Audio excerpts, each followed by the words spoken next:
working fine. I've had problems where it would pick up me breathing in it, which has always been a problem even since I started on YouTube, but I have been able to control it. Sometimes it's just like the adjustable point in which where the mic is and like what position it's put in such, so, and how powerful in general. But I want to talk, first off I want to bring up the read-alongs will be coming probably later in the year, because I'm going to wait until I get a different headset, which shouldn't be long, and hopefully the read-alongs won't be long. So what I'm doing for the read-alongs is I'm going to start with several books, actually. I will finish Dragon's Quest along with them. I wanted to use a background like Splinter Cell. I wanted to use, since the only Splinter Cell related thing I had was the Splinter Cell look to my character and such, I could use the atmosphere and sound design of just a background of my character just as Sam Fisher in Wildlands. For the Resident Evil book I'm going to read, since it's a Resident Evil 2 book, I was going to use like the same gist but with the Resident Evil 2 game remake. But I'm thinking maybe it would be no different if I used Resident Evil 4, maybe? I don't know. As I read them. Red Branch would maybe be, like, maybe I'll use Valhalla here. I mean, it's closest to what Red Branch is going to be.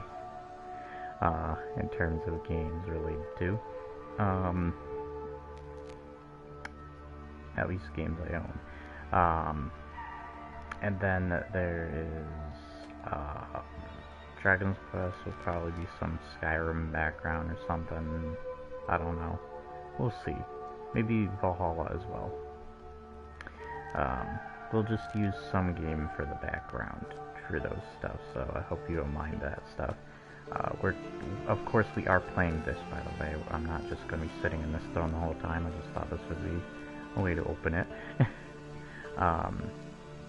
And of course, like, I want to read a Mass Effect book. I don't really have much, like, I could do Mass Effect Andromeda, download that again, because it's the only Mass Effect game, or wait until the collection comes out, so then I can do Revelations then.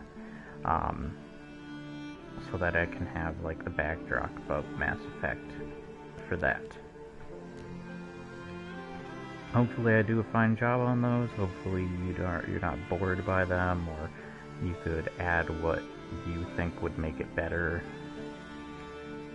I'm working with a lot of limited stuff though, mostly because my Elgato has, not really my Elgato, but I can't use it because my computer is having problems.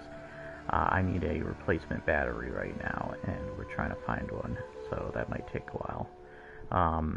Just with everything else going on too. I got Miles Morales, by the way, so look forward to that being played for the channel. And we'll see. I might come back to live streaming other stuff, as well as I will probably go to live streaming on Twitch with Facecam, so expect that. I can do stuff on there, like I can do the original Splinter Cell games even, like if you guys want to see that. I'm a big fan of Splinter Cell. It's probably one of my favorite series of all time, other than Mass Effect and the Souls games. But yeah, it was my favorite #1 series for the longest time until Mass Effect 3 came along. Then I really appreciated the Mass Effect series, and I think Mass Effect was my favorite series by 2013.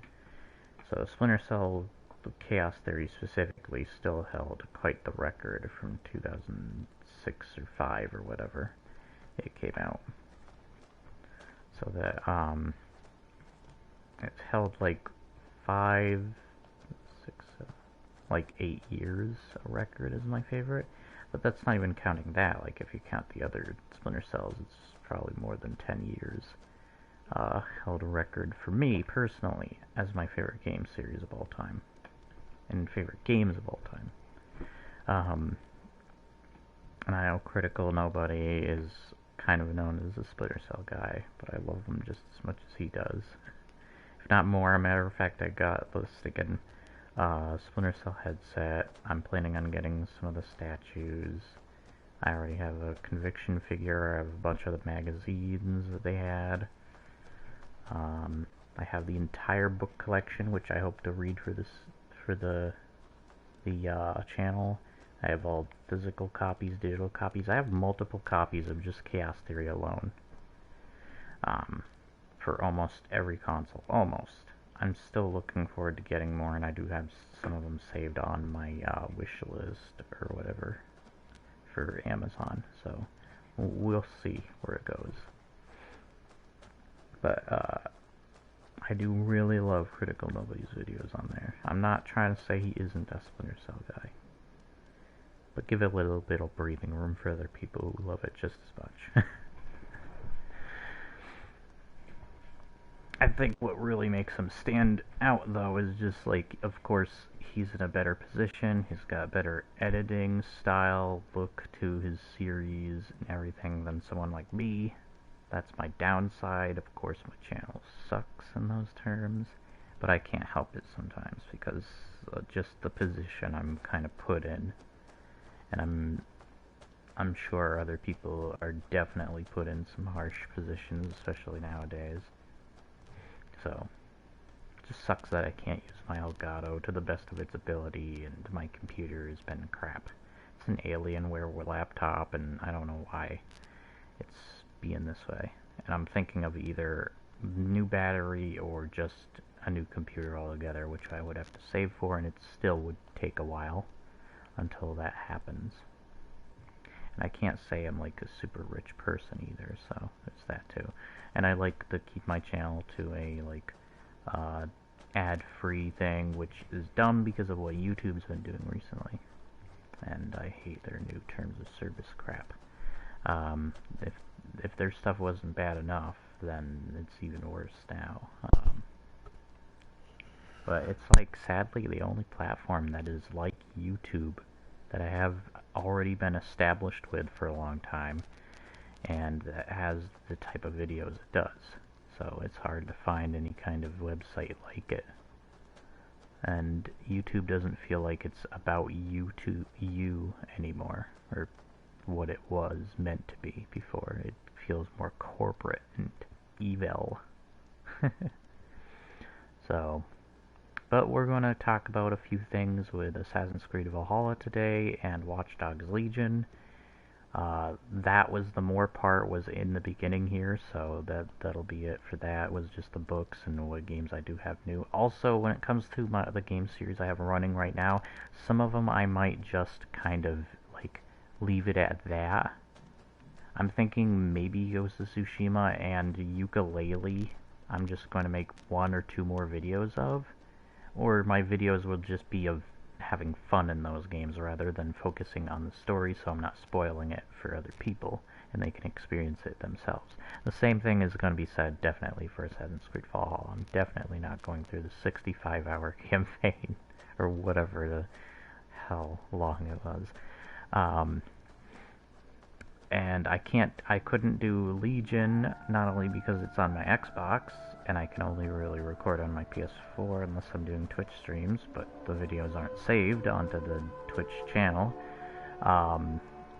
You have to be partnering with them or whatever. But also the, stupid, I'm turning into Jeff Goldblum now. It crashed a lot. So I wouldn't be able to have a stable enough sticking stream or video to be able to know when to end it and when to begin it before it started crashing. So we're going to get into the Watch Dogs Legion review, and then we'll get into the Assassin's Creed Valhalla impressions. So, and you're probably noticing too that I have, this is going to be saved up on the channel, so whoever walks in and watches this, hopefully you watch kind of as a video as well. I'm just live streaming it, so it's more raw. But you do see I have a couple of items. You can get items in the game actually that are DLC, like stuff you buy with real money. But it is really ridiculous how it works. I'm not a big fan. But yeah, just keep an eye on this person. They come a little later. Up your base more. You're getting later. Sorry. You go to this guy, you see his shop, he's got contracts as well you can do, which is another good thing, and here's some of the DLC stuff. So, full default armor, hope I'm pronouncing that right, I just got this, and Valkyrie leggings, and you pay with opals, which I'm guessing opals are going to be very hard to get, but they are also kind of a collectible in this game. I'm wondering if you can farm them too, that would be interesting to know, so that might be a thing. So we'll have to see how things play out. I'm wondering if I should just do the impressions of Assassin's Creed. Trying to find out how to get back to Norway, by the way, because stuff there. I'm having trouble trying to find who brings people back. Other than that, let's start with the Watch Dogs review. Let me set a destination for my the world, so I have something to do. Oh yeah, I couldn't even get to that armor, so we're gonna try for that armor. And I'm gonna call my mount, which I also got. So we'll talk about how the microtransactions work. Once again, even though yes, I have microtransaction items and it is very stupid, and I hate myself, yes. I do not promote microtransactions. This is just my self-benefit, as well as to kind of see like what the difference between this game's microtransactions are, if we're going to be stuck with this stuff in the future, and Odyssey's, or the previous games. I think Origins handled it the best, if I'm being honest, because it was a lot easier to get their stuff, if I'm being honest, compared to these. I said that twice. And then there's just the absurdity of the time savers and stuff in Odyssey.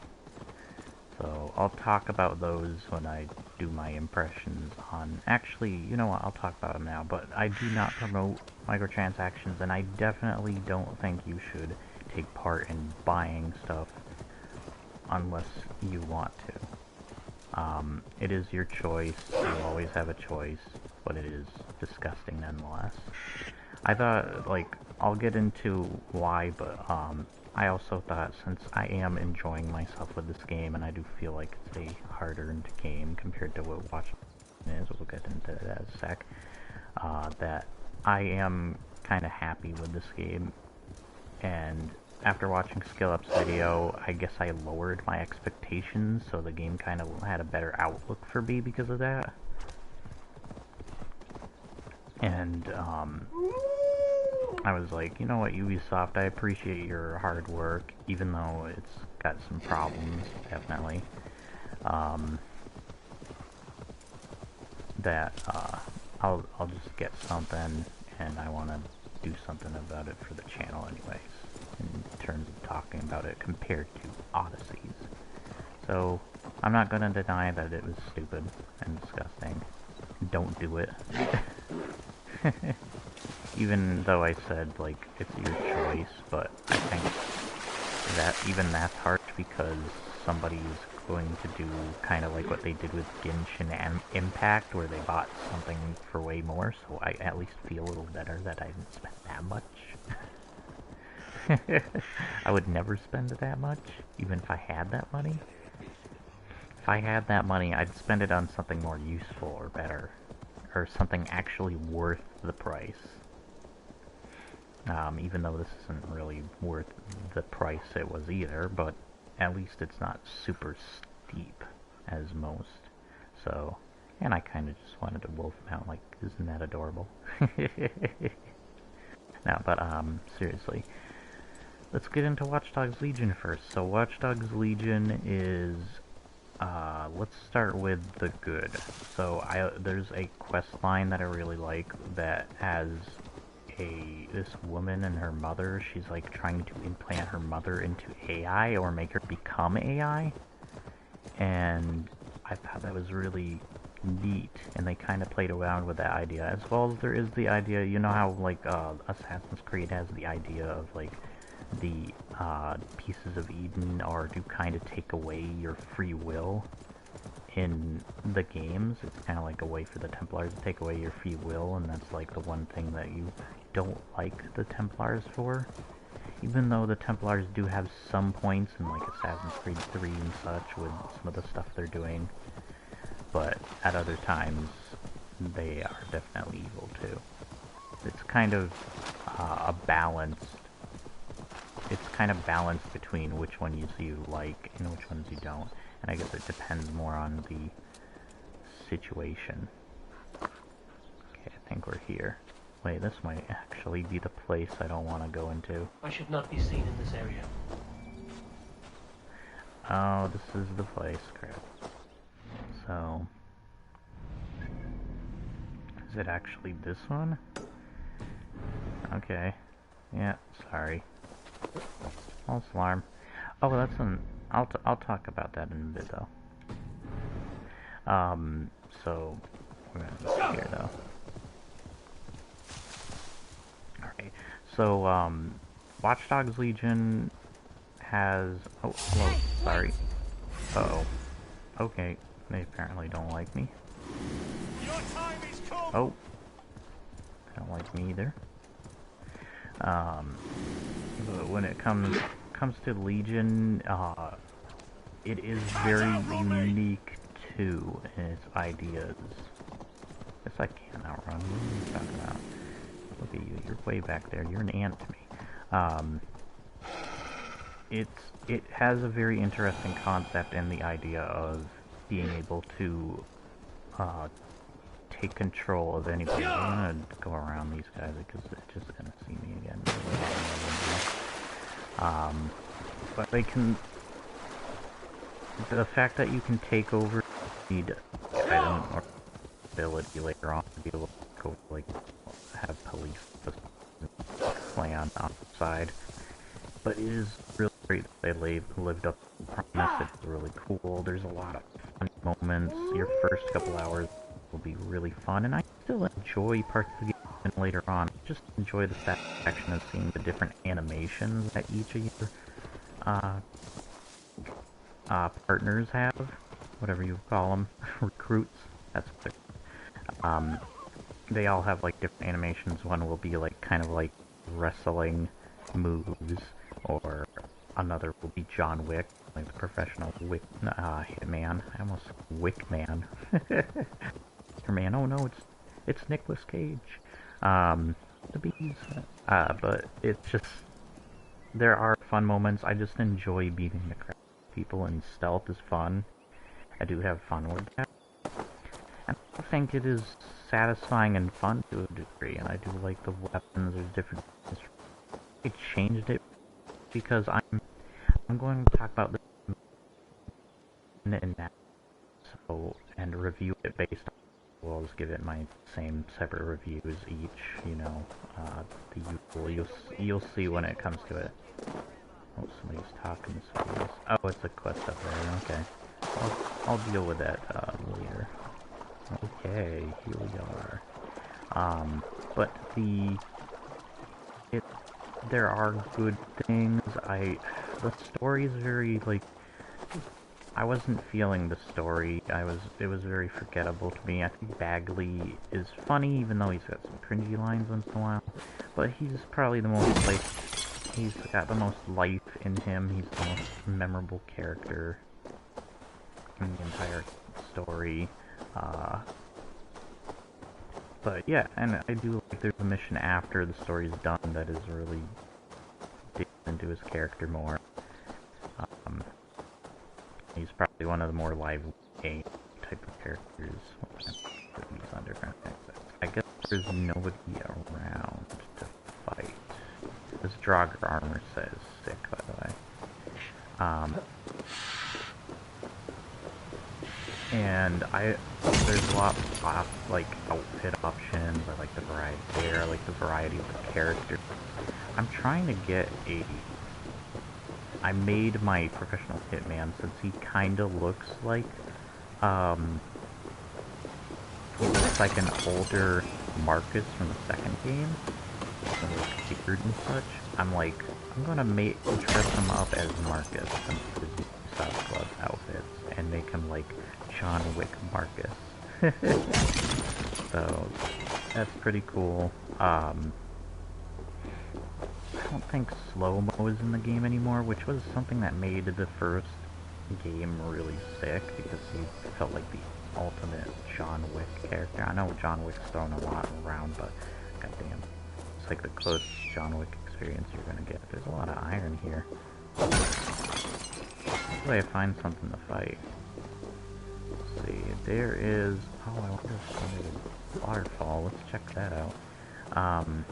Because it's set through the doorway. I think it's under the waterfall. Yeah, I think it's under the waterfall. Oh, yep, I see a torch in there.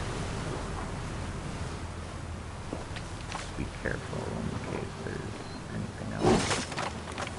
But, yeah, and, like, there's different locations, there's more enemy variety as it goes on. It is challenging to lose the members, and I do think that if you're playing on the permadeath mode, it will probably be heartbreaking losing some of your favorite characters for hardcore. But right now I'm trying to make a Agent 47 Hitman. I'm just trying to find the right character model so I can beat it. The most annoying part is just like kind of farming for that stuff. Farming for different characters to spawn.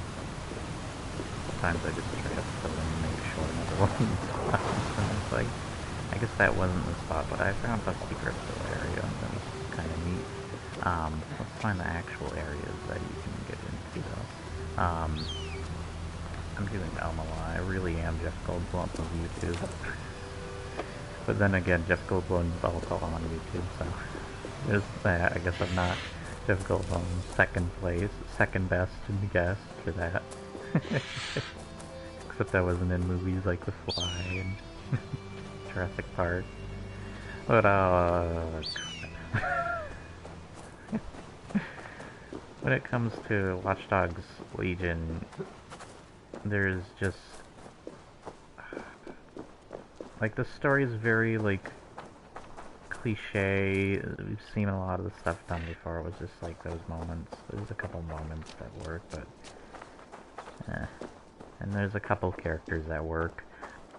There's not really a main character to focus on, which sucks, so... You're not gonna get that deep, like, compelling character development or anything. Or to focus on the character.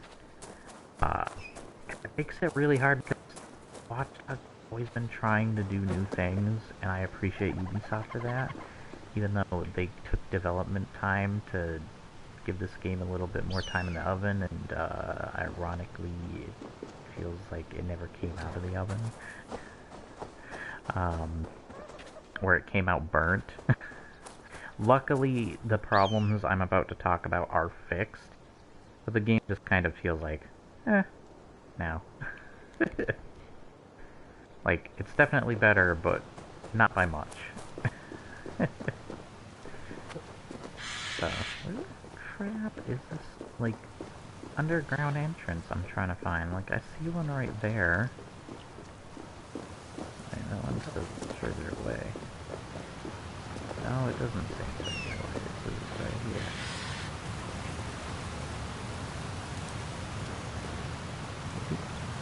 Under...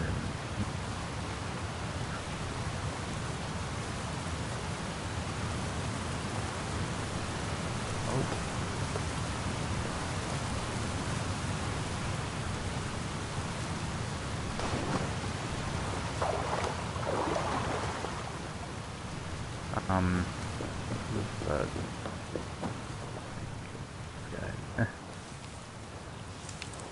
I get back there? No. We have to swim down. Oh. Okay. So one of these situations. So... Jeez, I did that too much. I pointed out too much, probably, too. Maybe you just want it to feel as natural as possible. I mean, it's gonna be improvised for the most part as well. Why not? I mean, it's fun seeing live stream as well. Is it literally right there? Oh my goodness. That's fast. So, the story is just very passable, very meh to me, but it could be I didn't really dig it. I didn't dig it. Ooh, stuff line. Thank you. Use those. But yeah, it's just not a memorable, other than, like, they're always trying to find their identity. I think Watch Dogs 2 is the best Watch Dogs, but that's not by far. I do think there's things that Watch Dogs 1 does just as good, if not better. And there are things that Watch Dogs 2 does. Like, there are some things I'm annoyed with, like, where are kids in games? I know they make it so you can't kill kids, obviously. But I mean, like, where are kids? And there's probably an obvious reason they don't let you have kids in Watch Dogs Legion is that you don't want to recruit kids. That would be funny, though. It's just, like, it ruins your immersion. There are some great immersive things to the game, animations and such that are great. I do love how NPCs interact. Some of the police aren't as, like, threatening as they were in the previous two games. I don't know, they just don't stand out particularly to me. They're just kind of forgettable, sadly. Okay, what is this?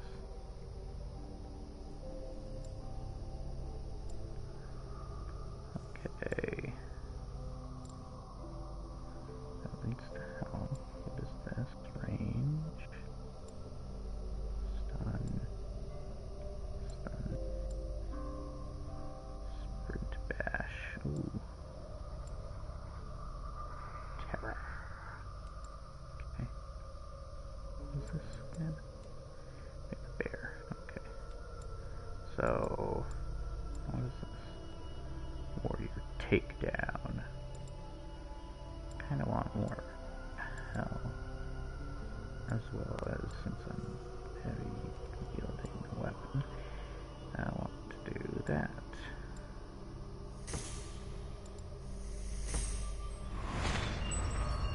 Go. That will lead to that.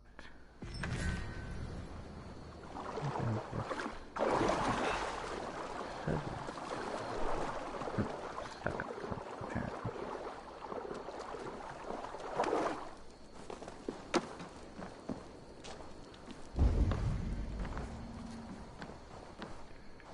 Okay.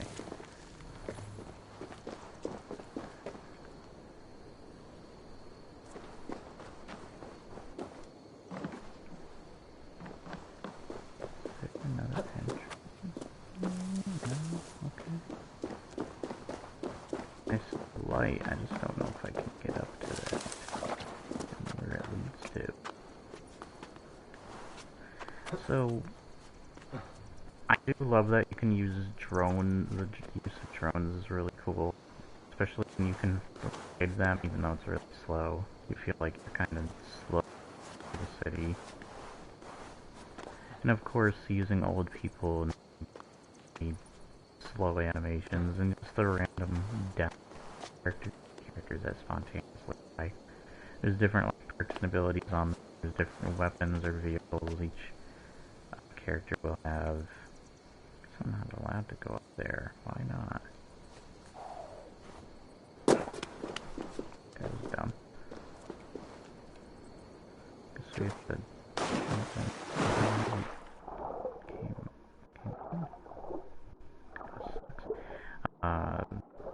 But yeah, there are things that they do better. I do think that the crouching is better because you can do it naturally. You can press in the button way instead of having it be this awkward automatic thing. Like shooting down people. It is fun.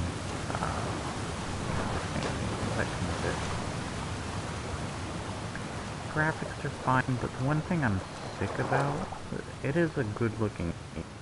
Not as good as this game, of course, but there's just something about, like, it was the recent Assassin's Creed one, the Watch Dogs games, and it's like the art model looked to the same, animated looking. It didn't look right.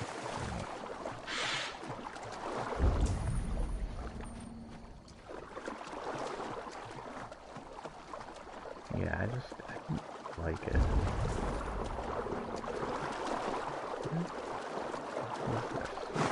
Oh, it's directly below me.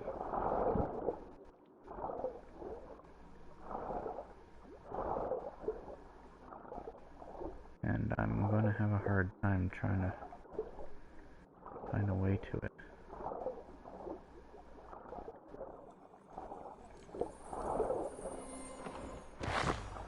Apparently there was a chip right there, that's weird.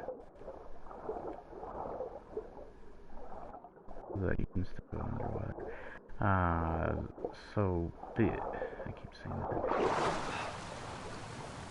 Watch Dogs is hard to tackle. I want it to be the identity that Watch Dogs has always been looking for. Hopefully if they make a Legion 2 or whatever they're gonna call it, it will not only feel like it was actually put in the oven, but it will also, which I'll get to bad in a sec, other than the fact the story's just, excuse me, hiccups, very bland and generic. It's just, yeah, I guess I can't get to that, so let's just try for something else then. What's this? Looks like a town over here as well. Treasure. Alright, let's try and go for that. Let me put up my hood. There we go. And call my mount again. Hey, calm down. You nice boy. So it's just really like, and I like some of the puzzles, but the problems are the game gets super repetitive. It's that Ubisoft typical world, but like I've done every quest, and I feel like I'm really bored of this stuff, and it sucks. I have to kind of make my own fun and such, and there are some ridiculously hilarious moments that have happened to me I have recorded, but I can't actually put on YouTube, sadly. It's like the Xbox upload kind of stuff. Dark spirits torment this land. What?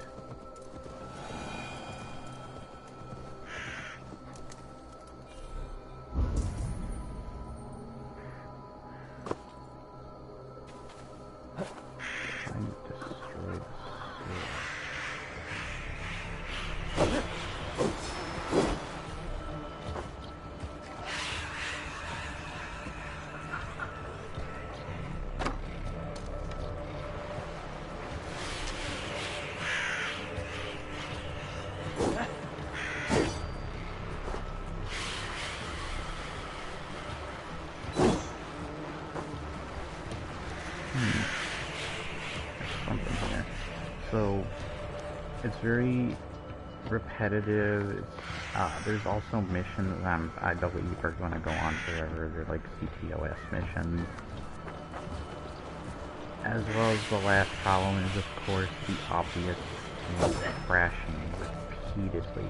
And it mostly happened with the Steam menu, but I have had it happen when I was in the game, or even when I launched the game for the first time. I've had it crash a lot. Luckily, that is fixed. I tested it out recently, stayed on the team screen, did my own kind of things and such, flew around, and it seems everything is working solid and fine. So, that is a good thing. It just took this long until we finally did it. Yes, I know, dog. Okay, I'm peeking over this thing in the wall. Oh, okay. It's above me. I'm an idiot.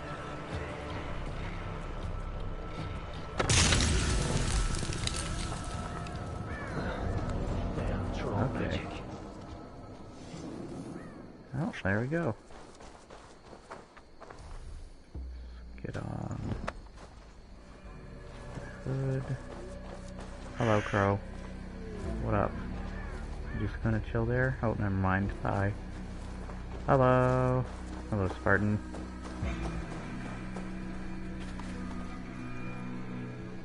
So, I'm kind of in the middle of reviewing Watch Dogs Legion. This is being put up for my channel, so I will do more like live streams in the future, and then I'm gonna do, of course, my impressions of this game. And yes, I have DLC, like microtransaction stuff. I'm gonna talk about that in a bit. I already talked about it at the beginning too, but I'll talk more in depth. But I definitely don't promote or suggest you ever use your money on that trash. I just thought, since I'm going to be reviewing the game, why not review the microtransactions with it, especially since they're probably going to just go with this anyways in the future of their games. And then I did it because I am enjoying Assassin's Creed Valhalla so far. There are things to appreciate, but that isn't without its own problems too. So I thought, hey, at least it's not the guy who spent thousands of dollars on Genshin Impact. So, why the hell not? So, but getting back to Watch Dogs, besides it crashing a lot, I'm going to finally come to my final scores of that game, because there are things that I want to like about it. I want it to finally have found its place and identity, because Watch Dogs has always been more experimental a series. The first Watch Dogs was more dark and gritty, and it was more focused on the character aspect rather than the companies like CTOS and Bloom and stuff like that, where the second one was more on the companies and what they're doing, but it lacked in its character, sadly. So, but it did bring a lot of things. I love that you can start gang wars between each other in that game. That's funny. And I love the interaction with the animals like dogs and stuff, which they sadly take away from Watch Dogs Legion. Little stuff like that that would immerse you in the world, but at the same time it's just really sad. At least there's dogs in this, but I don't think you can pet them. But when it comes to Watch Dogs Legion, I want it to have found its identity.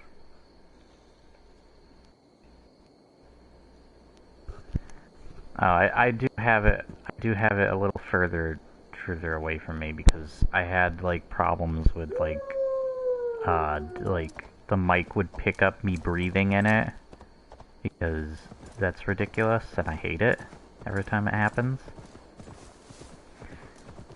So hopefully, like, I'll speak up for you, but hopefully you can hear me just fine. Hopefully it comes in fine in the video. You can always turn up the audio when the video is uploaded to the channel, and it is more like set to your level by then.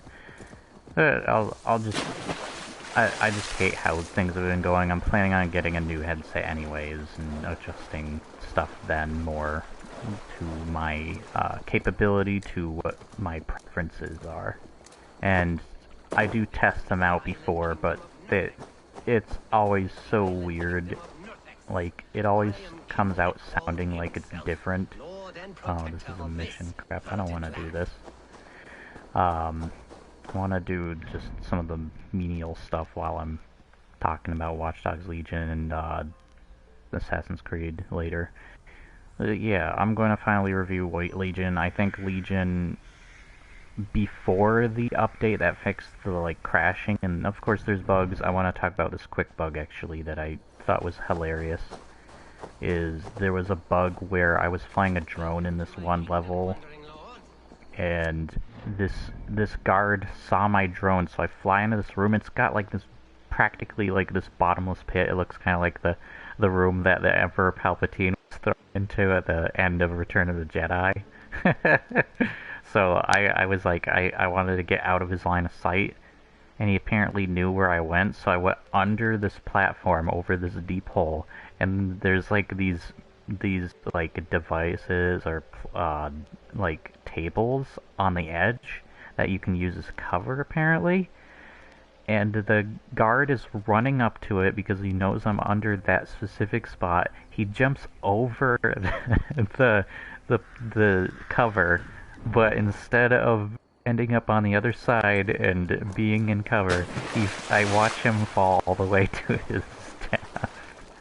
So there's funny little interactions with NPCs where they're just really dumb. I've had NPCs run into walls. I have that recorded, it's just I can't upload it to YouTube because I'm strict to PS4's recording software, because sadly my Elgato I cannot use because my computer needs a new replacement battery, and I'm just thinking if I get a new replacement battery for my computer, if it doesn't work out as intended, then I'm just going to get a new computer altogether, and that would still take a while until that would happen. So I would still be stuck for a bit with this PS4 recording. Hopefully they don't remove it from PS5. I have described some things I was kind of mad about PS5 with. So sadly I have to review this stuff, but I am glad that this stuff is... I mean, if he can hold my giant sword that I have, then, hold on, where's my sword? There it is. Can you hold this in your mouth for a sec? Just, oh, damn it. Never mind. He is a giant dog, though. It's bigger than the actual wolf I have seen following me around. Hey, what? Oh. Back to one! Uh-oh.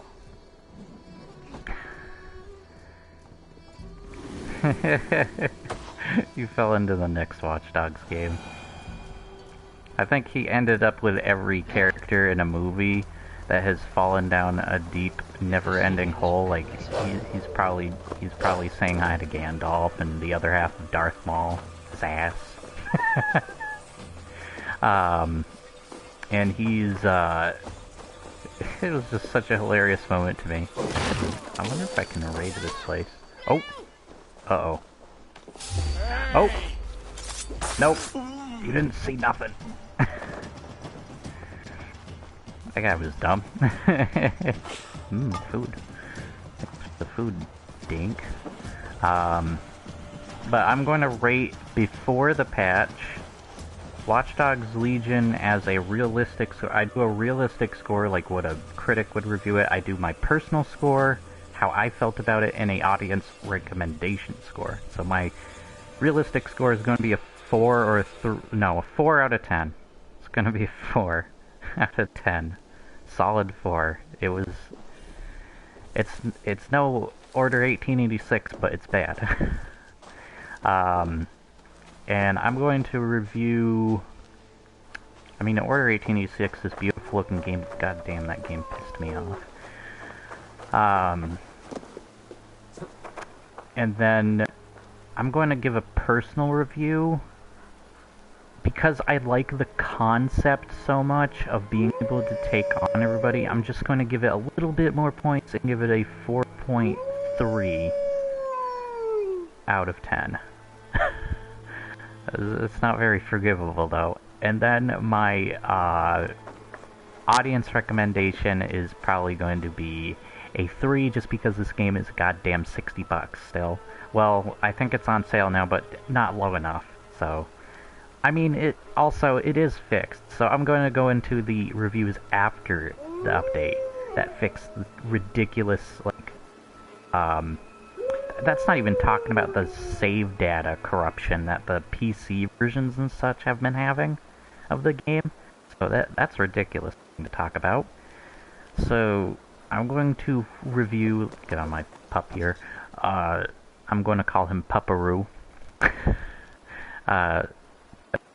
Review it a for my personal, it's going to be 5.3, a solid 5 for a realistic 4, and audience recommendation is going to be just a 5 as well. Maybe, whatever.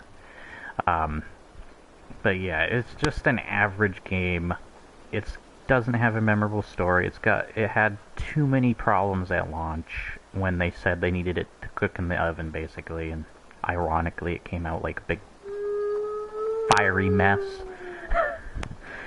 They burnt the goddamn...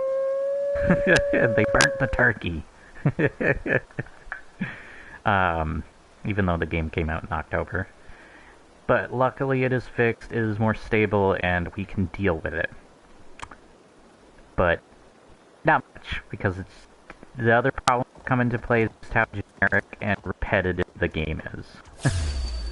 There's great ideas, I really do love them, and they are definitely innovating in a good way, and I want this to be the identity of the series, but they just missed the mark, and I think it's technically the worst Watch Dogs game in the series. Watch Dogs was stupid, but it still had some cool to it that I think worked. Like, play that game like a slow-mo John Wick is ridiculous to me. There's like, I think his name is Visceral Carnage is the channel name, and he does some excellent videos showing you like the gameplay, ridiculous things you can do in Watch Dogs. Just as ridiculous as the stuff you can do in the Fear games. It's that awesome. Oh, Fear? I still have to complete that game for the channel. Same goes to Tsushima. I have a lot on my plate, and I was talking about that. I'm gonna because I haven't gotten around to doing that. But I really do love them. I feel like I don't know what should be Game of the Year for me because there's so many like good ones, and they did like so many things to keep themselves relevant. Like Ghost of Tsushima was like, "Hey, there's multiplayer now," and we're like, "God damn, we didn't think you'd do it, Sucker Punch." And then Animal Crossing is the one game of all of them that I really come back to the most. And I'm Animal Crossing. I love it. And finally, I'm taking that. Oh, it's one. No. We're taking that though. So now, be on my, what is it called? Order list. He'll be on here. Where is he? There he is. He's marked blue for Horsa. Okay. Oh, he's still chasing me. Music's still playing. Okay. It's great so far. It took me a long time. I got the Switch this year. I didn't have one for a long time. I finally got it this year, and I was happy. But now there's a sale, and I can't even get thinking some of the games I want on the sale, like Link's Awakening. I'm really trying desperately to get that, because I'm a big Legend of Zelda fan. Luckily I have Breath of the Wild, at least. And I have the 3D collection of Mario games, which is excellent. And I'll be spending time with those still. It's like the new events that are going on in Animal Crossing, keeping itself relevant and such. Doom Eternal keeping itself relevant with the new DLC they added, that really adds to the campaign, and just how great that game is in general. I just love the music. I hope for like music. I don't know when for audio design now. Don't think about it. I'm having a hard time trying to vote, but at least I casted some of my votes because on my phone the website keeps crashing, and on the PS4 it just loads constantly. I already told you my PC's having problems, so that's probably going to be a no-go. And I'm going to try again on my Xbox to try and finish the voting process. So I'm just having a hard time trying to do it. But I don't know, like they're all three of those that I just mentioned are so good for their own reasons. They're all keeping themselves relevant. They all have really awesome things. Yeah, I I haven't too either. But yeah, there's just like that they're keeping themselves relevant. That is great. I haven't reviewed Doom Eternal thinking of which. I don't even want to repeat that. Um, spanking of which. I'm gonna spank him. No. But when it comes to, oh my goodness, what is with all the guards just suddenly walking past? No, leave. Oh, is it because of that place? No, but I'll do have a series. Seriously, what is with the guards? Shut up, dog. Since I do a series, maybe I'll do a late review of Doom Eternal. And then I'm gonna do a review of Ghost of Tsushima, late review. Just because I think it was a funny series, like, I'm late to the review, so might as well just call it a late review. I just thought, hey, that's a series.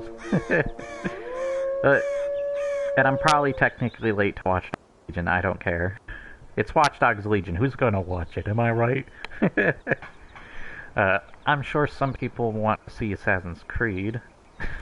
Maybe. Okay, they don't.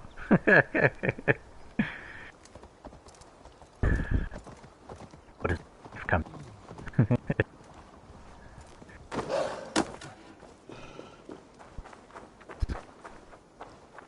Ooh, let's get to that. It's a big hat, steep pile of crap. Somebody parked their horse here. That means please around here.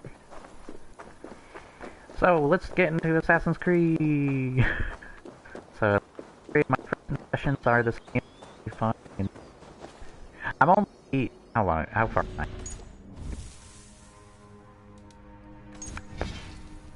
I am hours so far. Okay, 27. 20. Still enjoying this here. Or thing takes like over. It's going to be ridiculous. The one thing I don't want to talk about this game, if I'm being honest, because people always freak out and get mad every time I talk, like, anytime somebody talks about it, is I hate that The Last of Us Part 2 is on every category. I don't think it's a bad game, but there's a lot of problems with it outside of the stupid controversy stuff. Like, I hate all the times it's become parody how much, like, the characters don't die to certain events. There's, like, literally a scene where a guy's friend is killed, and it knocks down Ellie's partner. She's ground, hurt. The guy's got a gun. This guy that clearly was going to execute them, and she's, like, tied up trying to escape, and he's just like, I got this gun, maybe I should. No, I will just put it away and take my time beating up this pregnant woman. And it's like, dude. And there's so many occasions like that where they get the danger just like so stupid. And Joel's death isn't a problem, it's the execution of it that's a problem. We predicted he was probably gonna die, it's just how dumb they did it. If you read on paper, like, how he dies, it's parody of itself as well. Especially when the characters give their names away and everything. They'll, like, give away their address. Like, they're not that stupid. I know you could argue, oh, maybe Joel stinking had time away from this since the first game, but he's not that stupid. That's, like, really stupid. So it just there's moments that break your immersion. And then the other big problem is just the pacing of the game is so all over the place, or just drag parts. It's just so weird. Like, there'll be parts where it's like, oh, playing as Ellie, you're playing as Abby, now you're playing as Ellie, now you're playing as Abby, now let's play as Ellie. For 5 hours. It's like, I'm bored, I don't like your stupid Even Nakey Jakey made a video on why your mechanics are so generic and outdated. Stop it. Oh, your innovation of proning and grasses. I can do that in Metal Gear Solid 5. I don't give a crap. But can I actually break that? It's just stuff. It's a breathtaking game. It's kind of like that game where it's I don't know how to describe it. I just feel like it's a disguise for a bad game. It's like a good game layered on top with a bunch of bad stuff in it. It's kind of like a donut with bad filling. Oh, that outside tastes good. Oh, what is this? Oh, what is this filling? It's crap. But yeah, it kind of sucks. The game looks beautiful. It has amazing animations. But goddamn.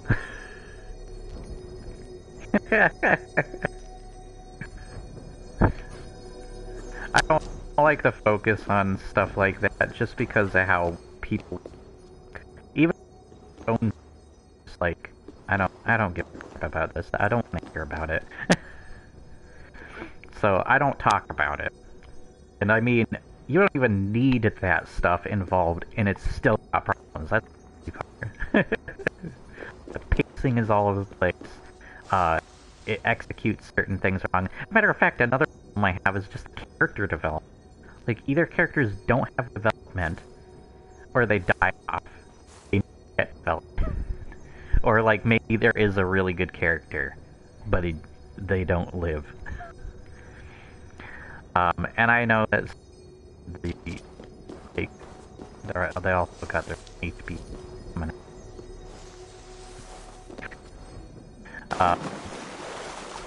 Retell the same story. Maybe it'll just things different, but I doubt it.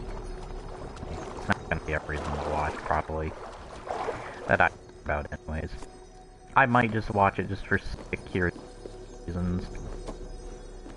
But whatever. It's already exposed to the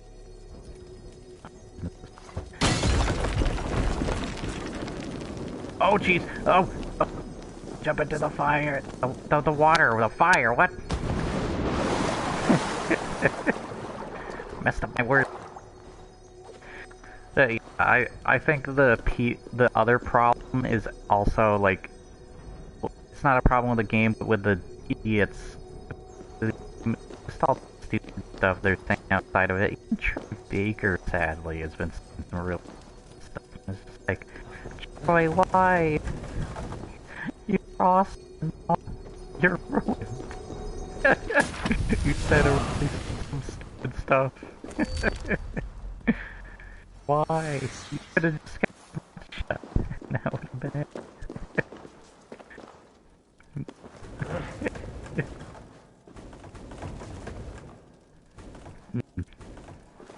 Yeah. Well, I actually don't want the would suck. And I've already talked about Twitter's evil. I use Twitter. I was thinking I have a Twitter account set up, and I want to make a Twitter account just so that I can keep more intact with like contact with people who subscribe to the channel and such. But I'm just so sick of your I'm sick of good idea. Even Facebook. It's not now. I'm sorry about the mic. I need a new mic. This one's not very good. And I'm getting a Turtle Beach headset soon. So once again, I apologize for the microphone. Your success. Yes, I'm not gonna disagree with that. I'll wait until I get my better mic. Do more, like, stuff. But my impressions, so... That's alright. But just the impressions on Assassin's Creed, because I've talked about, last game. There, I think it's one games. Demon Souls remake came out. But no, just no. Screw that game. I hope it doesn't win any awards. That would be the most hilarious bag. But we do know there are some dedicated goddamn fans to the series, so I'm scared about that. There are people who hate the hell out of it. So it might just be like a draw between them. But I think, like, another problem with Last of Us isn't, like, talking about the game itself, but just the fact that it's exclusive to PS4, so how many votes could it possibly get compared to something like, Doom Eternal, which is on many consoles, all of them, every single one, every platform. And then Animal Crossing is only on Switch, and Ghost of Tsushima is only on PS4. But who knows? Who knows? I have a feeling Doom Eternal might win just because for it. We also have to think about the dumb judges as well, like how mobile they are. Can I do that here? I can get some berries. Yeah, you can use stinking food. Excuse me, sir. Off your goddamn horse. So, yeah, I'm hoping something other than Last of Us. I would even hope for Hades to win. I haven't even played Hades, but I hear it's awesome. We'll see. Speaking of which, I should put my wolf alongside, and see how big he is. The same size! I love Demon Souls. It's one of my favorites. It's not my Souls game, but it's my favorite games of all. It's my definitive favorite PS3 game. But there are a lot of good PS. From Uncharted to, I guess the Ratchet and Clank. Demon Souls might be the best. Favorite PS2 game was Shadow of the Colossus, and I love the remake. Absolutely, I platinumed that. Love it that much. Pretty much platinumed or every achievement, depending on the console I have for the game, for every Souls game, because I'm just, like, if I'm that dedicated to a game, or I love a game that much, I'll go that far. I even wanted to do the same thing with Red Dead Redemption 2, but, like, that game is, again, is kind of, intimidating with how much there is. But, yeah, like, I'm just hoping Last of Us doesn't win anything. That would be the best feeling in the world. And I'm hoping that, I have a feeling it will win at least something. If it wins Game of the Year, though, screw that game, and I give up on life. Kiss. Yeah, I love Wolf Kiss. I was thinking of doing, I don't know if you know the book, and I'm actually named after it, is the comic book series / book series, you know, without pictures, called ElfQuest, and I was thinking I should do, like, an ElfQuest cosplay with my character, like an elf riding the wolf. But I don't know if I can get them to look like the characters from that. I can get close, but I don't know. It would be cool. Just to get rid of tats and stuff. And have them have something like that bear-looking outfit. Let's see, where do we want to go? Since I'm just kind of playing around now. Fooling around.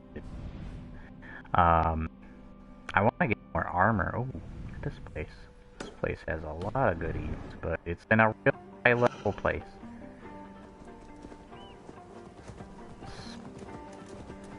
Speaking of which, I was wanting to talk about that just briefly for the channel. So I've been doing dedication videos, and I missed out on doing a Sean Connery dedication video, but I didn't know what to use. I'm trying to do briefly, so maybe I'll do a video in the future for it. Maybe when the 007 game comes out, that'll be cool. Out on video on that. I did one for Black Panther actor Bosman, and I did one for the guy from Aliens. What was his name? Ian Holm, I think? Yeah, Ian Holm. But other than that, I missed out on Robin Williams a long time back. I don't know if I had my channel established then, so it might be a... and then I missed out, as well as I didn't have the ID, probably. I missed out on David Bowie, I missed out on Prince. There were a bunch of people that, when they passed away, I was like, oh crap, I want to make a dedication video. But, like, either I wasn't doing YouTube videos or have them think that I wanted them to be, like, expertly... Am I being oh gosh! But I wanted to do a dedication video to each of them, and it's very sad. Sean Connery left. But our hearts, even though he retired like a long time ago after League of Extraordinary Gentlemen. I remember liking that movie originally, and then when I was like really bored. But yeah, I love Sean Connery. He's got a lot of my favorite movie roles, from Highlander to James Bond, and David Bowie and Prince has excellent music. Oh god, this is not going to be good because look how high level these guys are. Just try and get the good, and try not to... Let's go for the guy first. Decent damage, but... I guess that's the problem with this, maybe, is just like the level balancing is weird to this game. Like you can just... Oh, that was dope. Stomp. Yeah.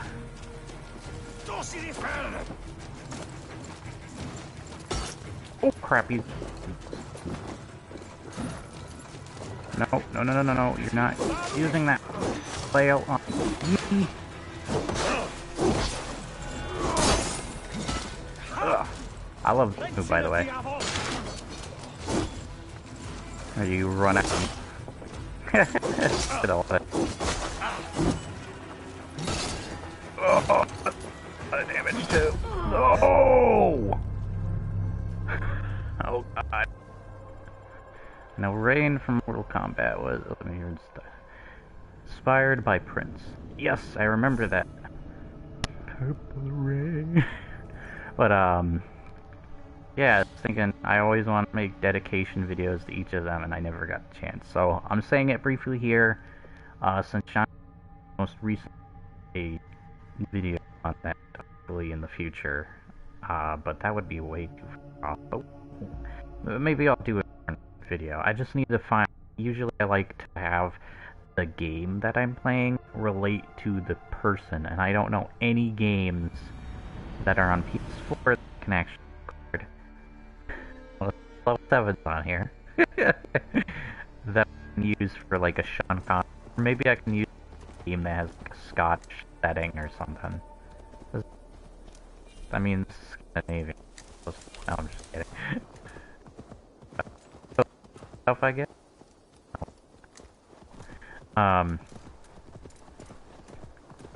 It's like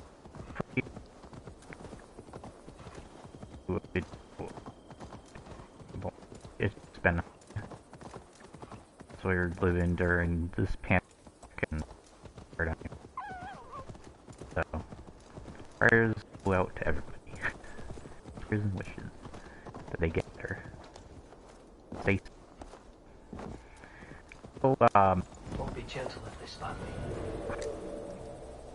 yeah, it's just... So, I'm gonna get back to Assassin's Creed real quick, because I about, like, the problems I'm going to with the game is that there is going to be a reuse of a lot of the same execution animation. Microtransactions being a thing is a bad thing. Use the items as that are microtransactions whenever you want. Not like restricted to a certain level. Like Odyssey was, which sucked if you bought a low level, and then you were too high level to even wear them, and it was like you wasted your money. So that's a good thing, I do think, but I don't count microtransactions altogether, as well as they got rid of time savers, which is a good thing too. That was really stupid. Let me get some of this food. We're not going for those guys that can kick my ass, because they're too high level for me. That's actually but there's a lot of good things I love about this game. I like the Assassin's Creed Odyssey was so much of the identity of the previous games. Had like a zoomed out third-person camera. A matter of fact, they didn't even have loading. You kind of walk around or run, kind of practice on the screen. That sucks. Here's the thing I love. I love they can do this quite a bit. That's dope, and then it turns into that. That is dope. I love it. Each one has like different move sets. I love the flail, how you can just kind of swing it around rapidly and it hits, like, it's a good DPS, it's good like a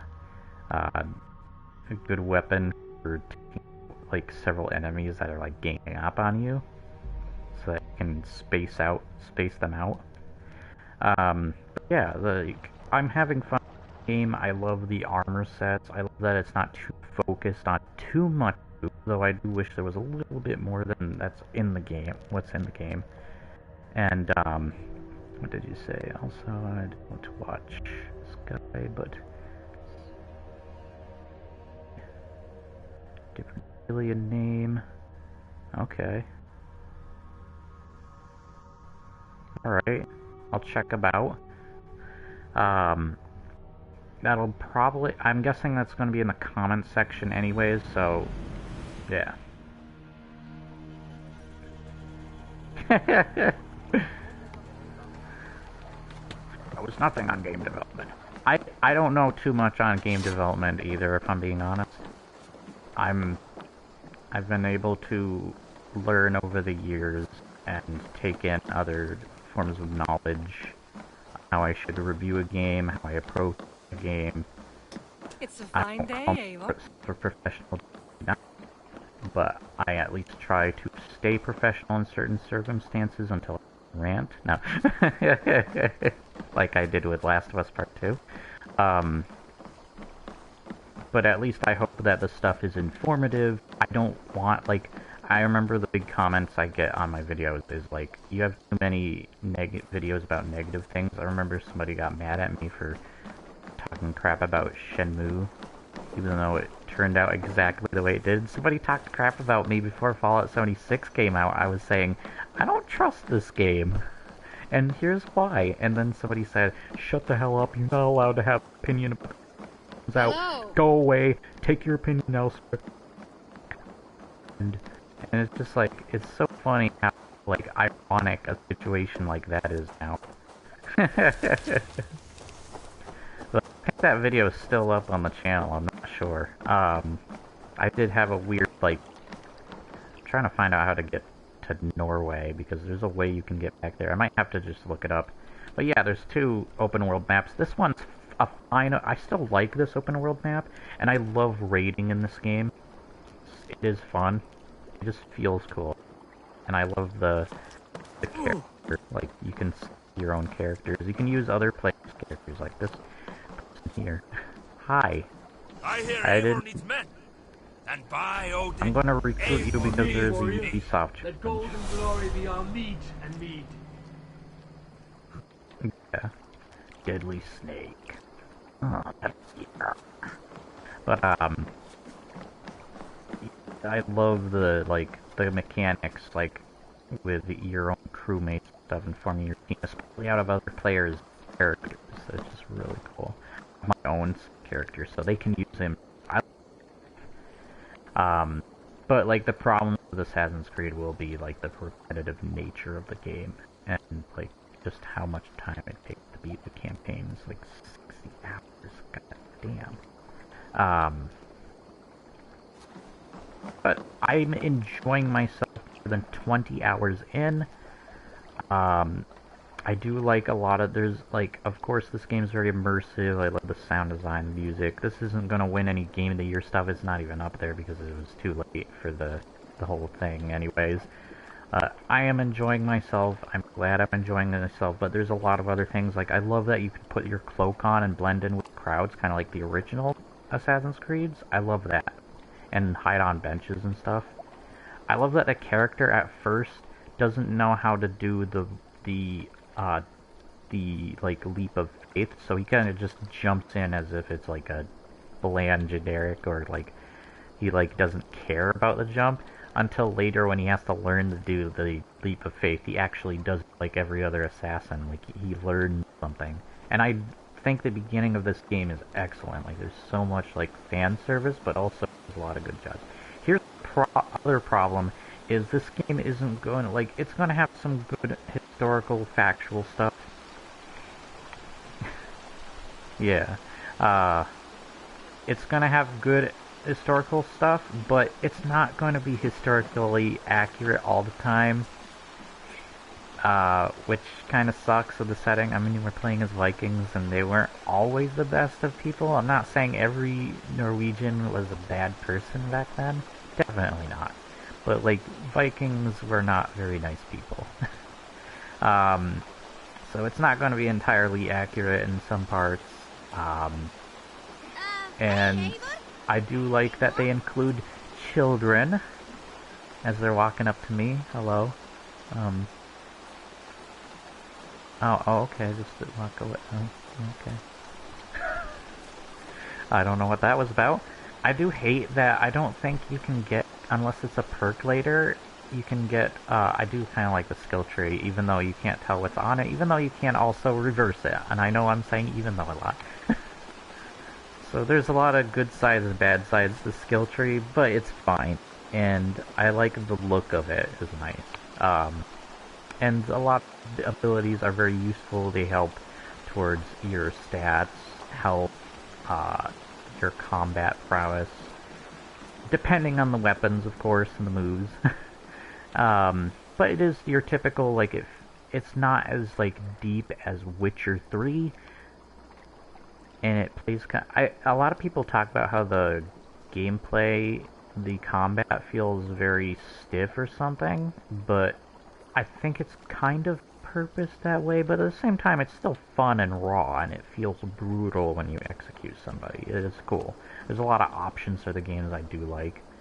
But yeah, there's going to be historical inaccuracies, there's going to be something repetitive stuff you're going to be annoyed by, of course. Right now, because I lowered my expectations when I watched the Skill Ups video on this game, I think I came in liking it more than I thought I was going to. And, like, of the yearly stuff that releases, Assassin's Creed is probably the one game series I stick by. Just show you the partners screen, the Jormsvik. Alright, bring out my lieutenant. And you can decorate your dude here. I have him with the entire Mentors set, which I can give myself. Okay. Oh, what is this? Oh, it's my Draugr helmet. I can give him my Draugr set? Sweet. But yeah, I love that you can give your own, like, your own teammates armor and stuff. And then, of course, you can manage your crew. You decorate your ship, which is behind me somewhere. And there's a lot of these other stations that you can do different stuff at.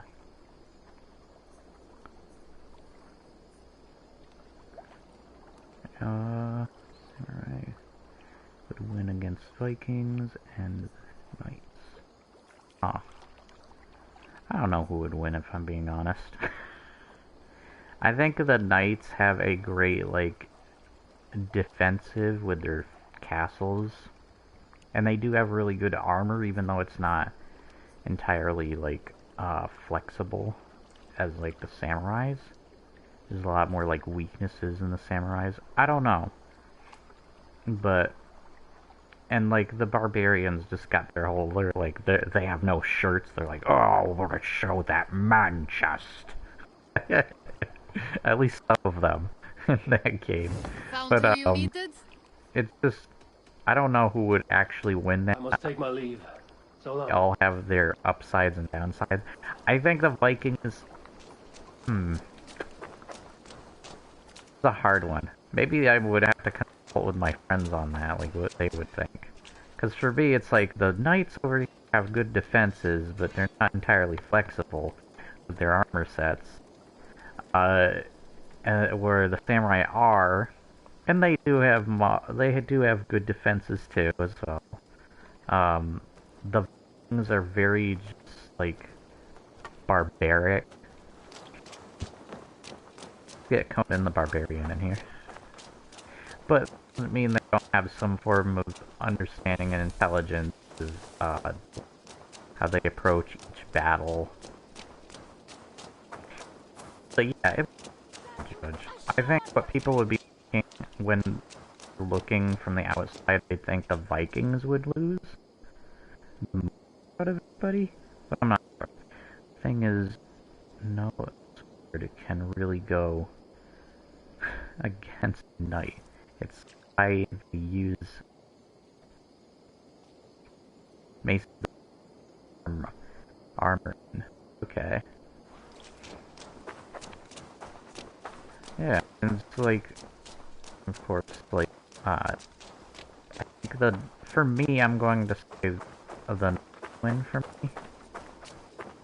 Just because of how defensive they are, and that doesn't mean they aren't completely, like, devoid of good, like, combat.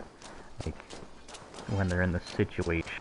Like, I know a samurai would probably be more flexible, but they're well protected, still got some pretty goddamn brutal weapons, like flail and stuff. And the samurai are less protected. It really depends on numbers. Then. Like, who overwhelms who in numbers. So it's a hard decision there. Yeah, I enjoy For Honor. I just got a friend of mine into For Honor. I'm not super good at like saying like what I think would win, if I'm being honest. The katana is already really weak in real life, and it would not stand a chance on a knight's armor. True, true. I'm like this would be hard, of course, but unless the samurai was really precise and knew like the weak points in the armor, you know, like around the neck and maybe like near the shoulder area, like right under the shoulder, armpit area or something, stuff like that, or some part near the abdomen, stuff like that. If they knew to strike parts like that, then yeah, but you'd have to be so precise and so quick. So it would just be a hard time for them. It depends once again, like on their numbers and how like good they are. Their swords probably wouldn't last. Like if their sword probably clashed with a knight's like claymore, then I don't know if it would break in half or that would be ridiculous. So, yeah, I don't really see that.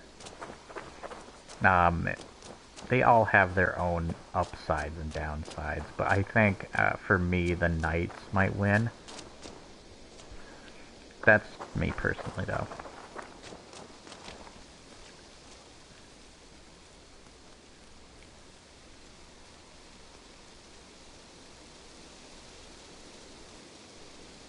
Yeah. So, yeah, I'm just gonna go with knights. I'll ask my friends what they think. I feel like my friend David, he's part of the Doc Dave Media Cave channel, and he would probably go with the samurai just because he's so into their history and mythos and stuff. So I'm guessing he would go into that. He'd go on their side. My other friends, not sure. They might do the same thing, or the knights. Or maybe they might think like we kind of are too, where they're like, You see, now, samurais have garbage swords now, and wouldn't last a goddamn chance. Still think about it, like, strategically. Give it some thought. Instead of just going, samurai, that's it. They're cool. That's my only reason I need. Screw you. But, yeah, there's, of course, and I do want to bring up, uh, before I'm done talking about Assassin's Creed here, since I'm going to just wrap it up, there's so much to unpack here with Assassin's Creed that I'm saving it for the review, but my impressions is that it's good. There are some great ideas here, and I'm having fun with it. Don't expect everything to be perfect, but I am pleasantly surprised. It is definitely a step in a better direction than what we had. Oh, yeah, and they have returning older characters for the modern day sections, even though some people don't care about that stuff, but like, if you are invested in that stuff, I am glad they have that stuff there for you. So, that's great. Yeah. And I'm like, here's a funny thing to think about. I got Jin as my picture as well. Here's a funny thing to think about. I always see a year where there's a trend of a certain, like, style of game or whatever. Like, I remember back in 2000, what was it, 2014, 15? We had the kind of steampunk year, where a bunch of games were trying to be all steampunk. I think Minecraft got, like, a in that year. And I the Order 86, which was the worst steampunk London Victorian game, and then there was Bloodborne, which was the best, and Assassin's Creed Syndicate, back on topic of Assassin's Creed ironically, was just like down the middle between them. It's not a great game, but it's not an awful game. So it was funny. Yeah, it's because they're focused on the end of the world stuff, and it seems like they're focused on another end of the world event. They did the 2012 one, and it's just, don't do that. That's dumb. You already know it went by, and it's not happened. Why you think if you're not gonna follow through with it? What I do like is learning the origins of the assassins. I do like the struggle between the Templars and Assassins. Oh, I wanted to correspond something, actually. I mean, I really do want a Bloodborne 2. I do, but I feel like Hidetaka Miyazaki's like, this is all we need. If we made a sequel, it would just ruin it. I don't think that would be necessarily true, but it would probably lessen it in some ways, the outlook on it. Not too much, though. I'm not saying it's going to be bad or anything. The guy is a mastermind, and he always surprises me. But I'm just saying, like, it's kind of like that one movie that you absolutely love, and you're like, I don't want a sequel to this ever. Kind of like The Last of Us, maybe. I don't want a sequel to The Last of Us. It's perfect as it is. God damn it, you made a sequel. I didn't want questions and answers. Why are you giving us too many answers to stuff? I don't want them answered. I actually like the mystery of things. That's kind of why a lot of things that ruin that piss me off. But whatever, as long as they do it just as, and I'm sure, like, once again, Hidetaka, he's amazing man. But I love Bloodborne so much that I would love to play a sequel. I wanted more of that game.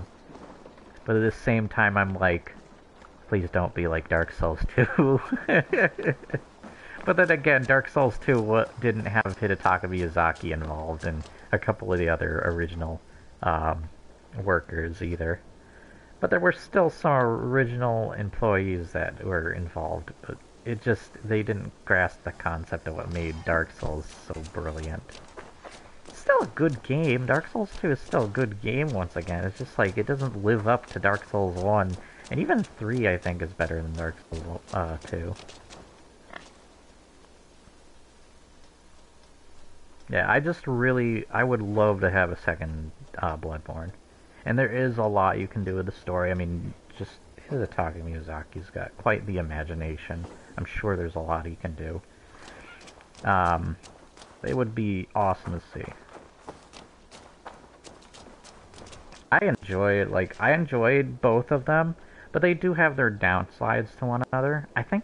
Like, Dark Souls 3 was, like, so good to me when I played it originally, but I was pissed off when I heard about the DLC, because I'm like, the only way they can make up for the DLC, because the first DLC was bad. I did not like the first DLC to Dark Souls 3. It only had, like, two bosses, and like the last one was kind of not only a reskin of like even a boss from Bloodborne, which was in that DLC. Maria or whatever her name was. Maria, no, Shadow the Hedgehog, go away. No, but the like they reskinned some stuff. It was trying to be like another Orenstein spell, but it just doesn't hit the mark, and there's too many phases. Um, it's just annoying. But I think the second DLC really lived up to like the Artorias DLC and had plenty of bosses. It really concluded stuff, and it was just really fun, really rewarding, challenging, and all around just brilliant. So I'm glad they made up for it. And I like coming back to Dark Souls 3. There are a lot of bosses that I actually really like. Some of the ones that are known as like being bad, like I actually kind of like something about them, and I think it has one of the best beginning and end bosses of the series. I love Gundyr, he's so cool, and I love the Soul Cinder. Like when I learned about like the Soul Cinder is like a amalgamation of all the main characters mixed into one being is pretty cool. I made a video on that a long time back too. A lore video, I think it's called Lore of the Soul Cinder.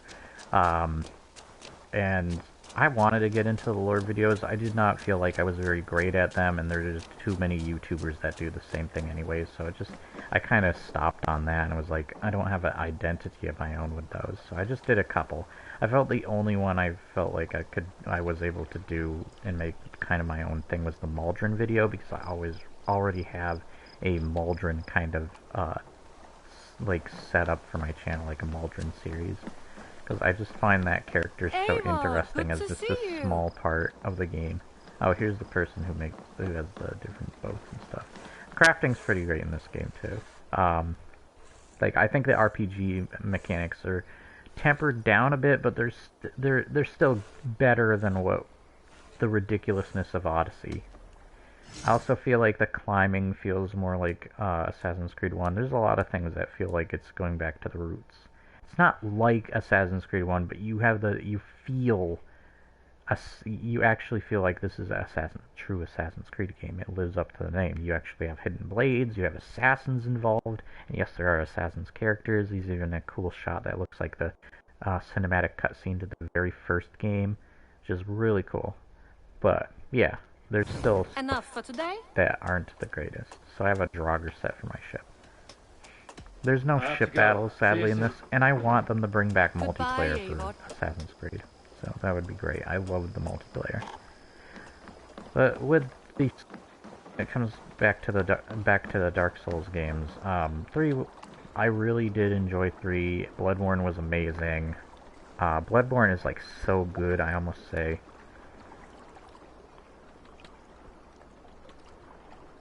You know, that pants. A player with pants and bootleg Sith. Yeah, that was really stupid.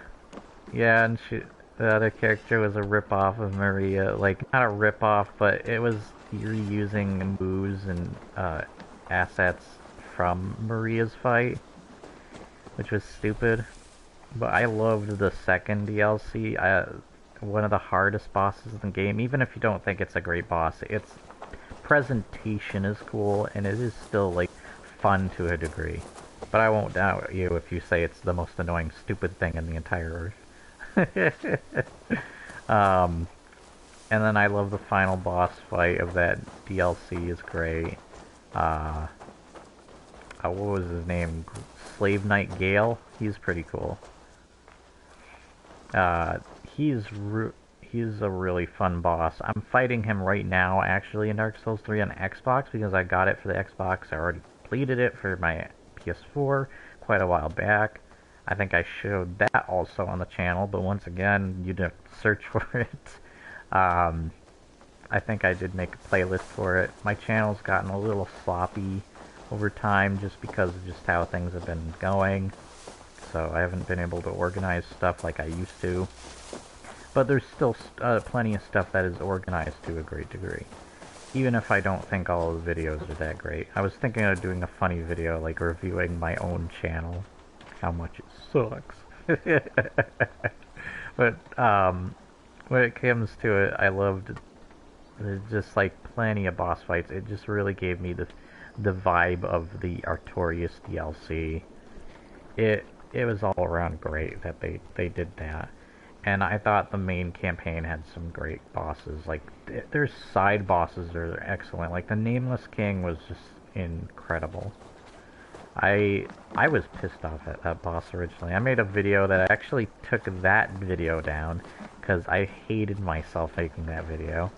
But I'm not scared to admit I said some stupid things.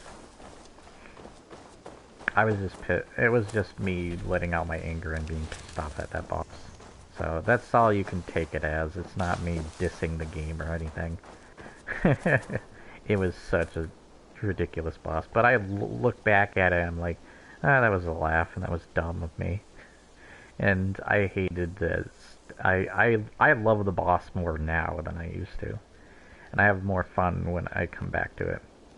But still think one of the best bosses in the Souls games was Garl Vinland. Because of the lore. Yeah. He's the guy that, I'm hoping I'm getting this right. Is he the guy from Demon Souls 1 protecting the... He's kind of got the armor that looks like, it's got like a giant, like, what is that? Like a fin on his head? But, yeah, that was a dope... I hope that's the one you're talking about. Okay. That guy was ridiculous. Lore is just excellent to the entire Soul series. I remember, I want to mention this briefly. Angry Joe said something that pissed me off. And I'm just thinking to myself, I'm thinking,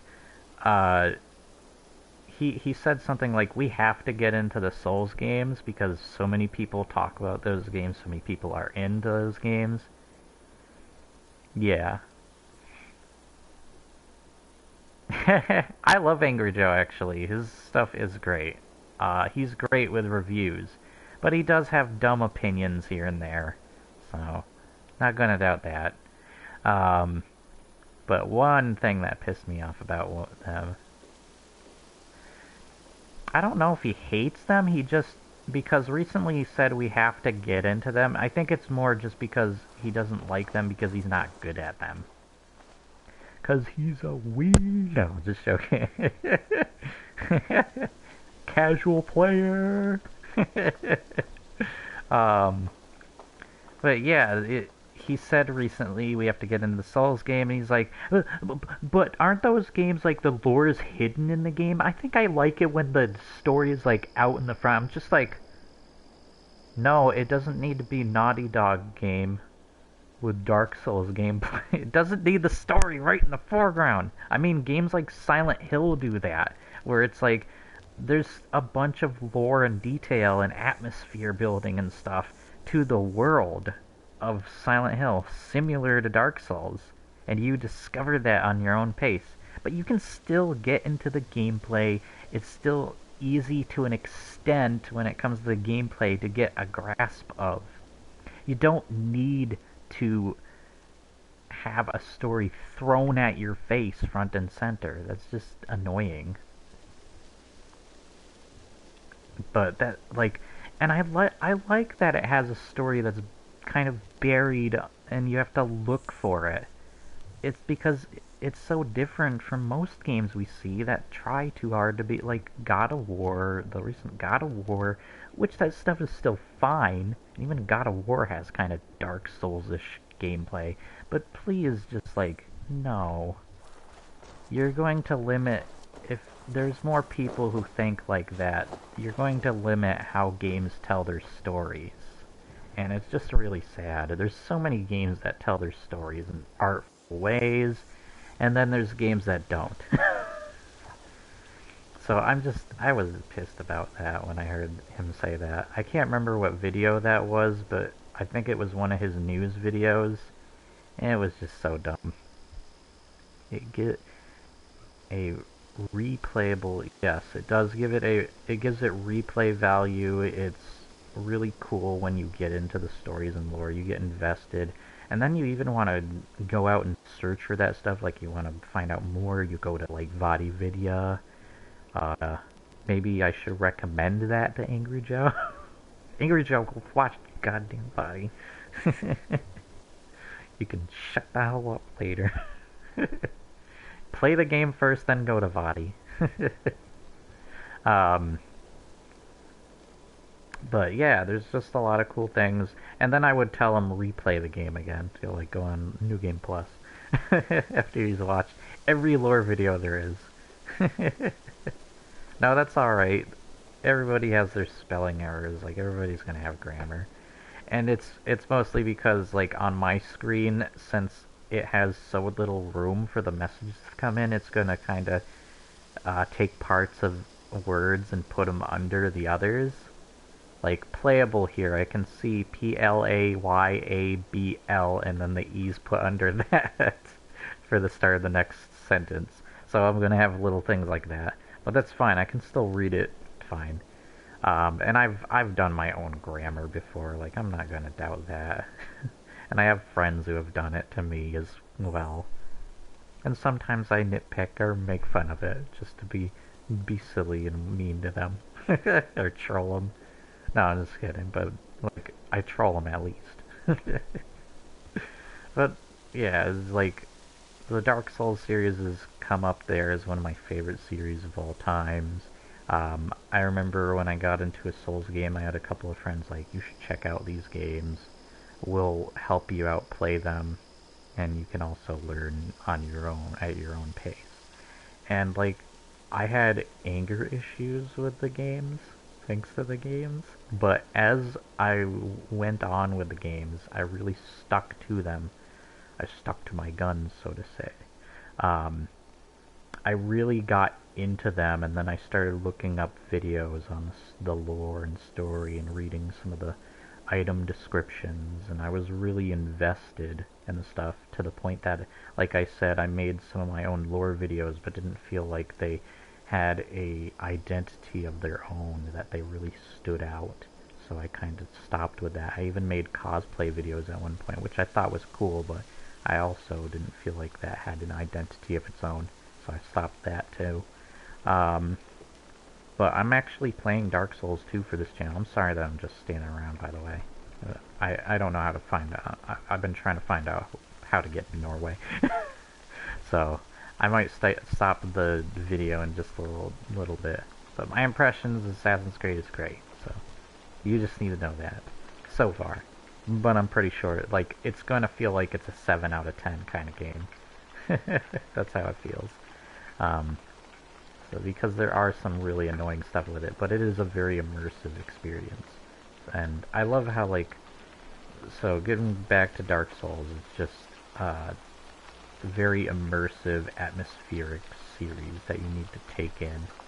And I'm just so surprised Angry Joe can play something like PT, Silent Hills, which is very similar in the way it tells its story. It doesn't tell it straight to your face. You have to kind of learn stuff about it over time, or like put out your own theories on what stuff means in that. And it's kind of the same with like Dark Souls. It's like, if you can play games like that, why can't you play Dark Souls? Why can't you have the same open mind to that? And I love how just Hidetaka Miyazaki, like I remember when they did I remember Game Theory did a video on Dark Souls, and I was really bad, and everyone told him he was wrong, and Body Video comment. Oh, I remember that. um, so when it comes to the Souls games, it's just like it's more about the world. You're going to lack in creativity if you drift away from that. And I love how Hidetaka Miyazaki, like, I remember when reviewers were like, you need to put an easy mode on Sekiro, and I love how Hidetaka Miyazaki's like, I don't give a crap.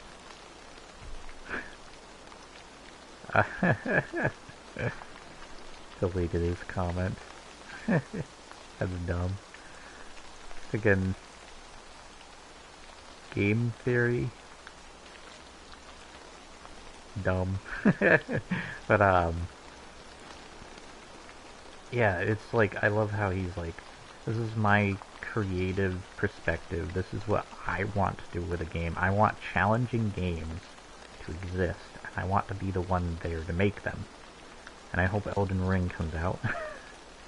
And I love that he's got like, he's focused on that. He's not going to make an easy mode. I mean, you can just mod that in if you want on PC, but he's not going to make an easy mode. And he doesn't care about your feelings. So I'm glad that he doesn't, like, pander to these stupid critics and stuff that are like, we can't finish your game in time because we're bad at it. Make an easy mode. Explains the guy who was playing Doom Eternal on IGN. And Cuphead. But somebody shouldn't let that guy let somebody who knows what they're doing play that. Why did they conveniently choose him again? Why? But yeah, it's just I hate IGN, by the way. There's good things they've done, but there's a lot of bad stuff I don't care. And there's the YouTube channels that actually do a lot of the same kind of stuff they do, that do it better, I think, without the annoying dumb stuff like the bad reviewers or the bad reviews in general. Or just the bad gaming moments like Cuphead and Doom Eternal. But, yeah, I just, like, Dark Souls is up there. It's not my favorite series of all time, even though I would like to say that. My favorite series, it's always been kind of back and forth. I love, yeah. My friend watches IGN, sadly, but it's mostly because he catches up on the news of whatever they have new coming up. Kind of like they're a news channel to him, I guess. But my favorite series has to be Mass Effect. Mass Effect is my favorite of all time. I love Splinter Cell. Splinter Cell is amazing, and I hope the VR Splinter Cell is good, but I want a main console game as well. And bring back Michael Ironside. Yeah, those series are just so brilliant, and then they ruined Andromeda. I've already talked about why I hate Andromeda. Like, a lot of the problems I have with that is, like, the choices, the RPG segments feel more neutral than they do, like, Paragon or Renegade. Like, it doesn't feel like you're choosing a side or doing something that affects the story. Like, nothing affects it, as well as the sense of danger is very low. Like, I don't think you can top the Reapers. And then, of course, but I love how each game progressively, the sense of danger got worse each game. And even though 3's ending sucks, I still love the game. Like, the game as a whole is good. I love the game as a whole, Mass Effect 3. And you could see the early blemishes that EA was starting to put on their games, like Dead Space 3 and Mass Effect 3.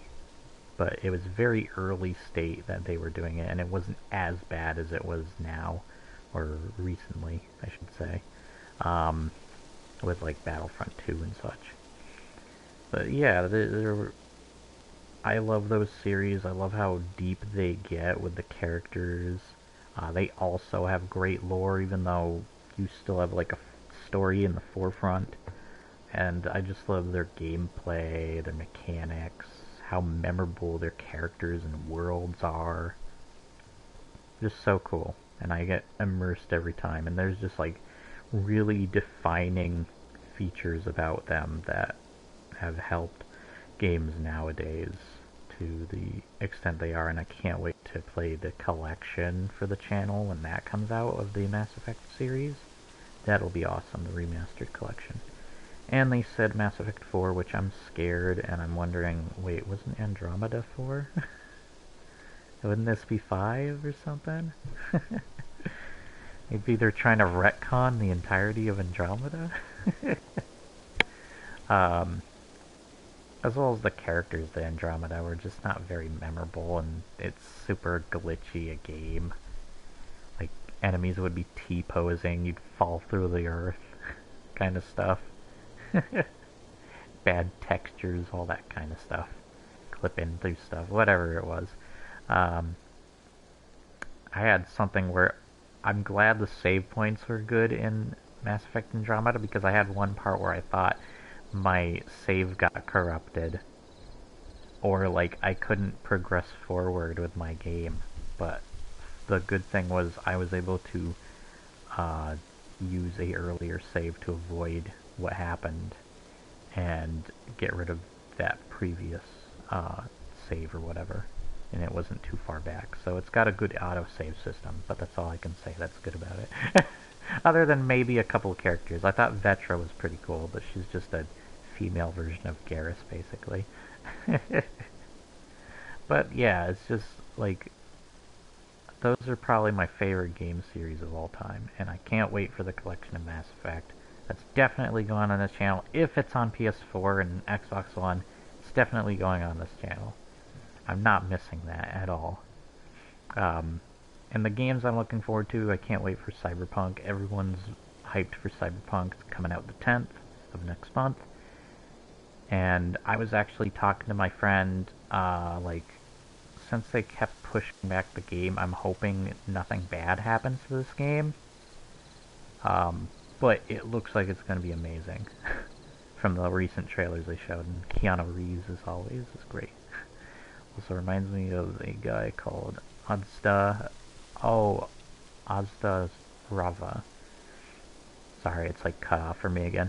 Showed that the DS3 first DLC spoils literally the whole DLC in all the trailers. Yeah, the first DLC was not very good. I didn't hate it, and there are still some good things about it. It just, could have been better. Like, even Dark Souls 2 has better DLCs. That's sad. But it has 3 DLCs, so give us extra money, please. At least Dark Souls 3 only has 2, and Dark Souls 1 has 1. That's ironic. Why don't they switch them around? Why doesn't Dark Souls 3 have 3 DLCs? Dark Souls 2 have 2, and Dark Souls 1 have 1. They missed something with this. But yeah, the DLCs, like, I always look forward to them no matter what. Even if they're bad, I look forward to them because it's Dark Souls, and I love the gameplay experience of it, as well as playing with friends. And I just love the concept of summoning your friends into your world or being invaded by someone is just so cool. Such an interesting concept. I know some of my friends are annoyed by that and think it's dumb, but I think it's interesting. I think it's unique, and it stands out amongst many other, like, games that have their generic open worlds and their multiplayer that works the same as any other, which is fine. And I mean, come on, you're playing with friends, so of course it's fine. You get to play with your friends and have fun and mess around. But I'd at least like an interesting, like, something once in a while where there's an interesting twist put to the multiplayer. And it's fine that Dark Souls has that. I'm glad it has it. It's become a staple of the series now. I hear that Sekiro might be getting multiplayer for the console versions, but I'm not sure how true that is. I know Vadi Vidya pointed it out, They did release a update that brought in like kind of a message system similar to Dark Souls, as well as it has like a boss rush mode kind of, and it's got new like outfits you can wear for your character, finally giving some variety to the look of the character instead of him looking the same the whole game. And I need to finish the game for the channel anyway, so I'll probably be doing some of that stuff. That's cool that they're bringing stuff like that. And what else did they add? They added something else to the game that was extra, but I can't remember what it was.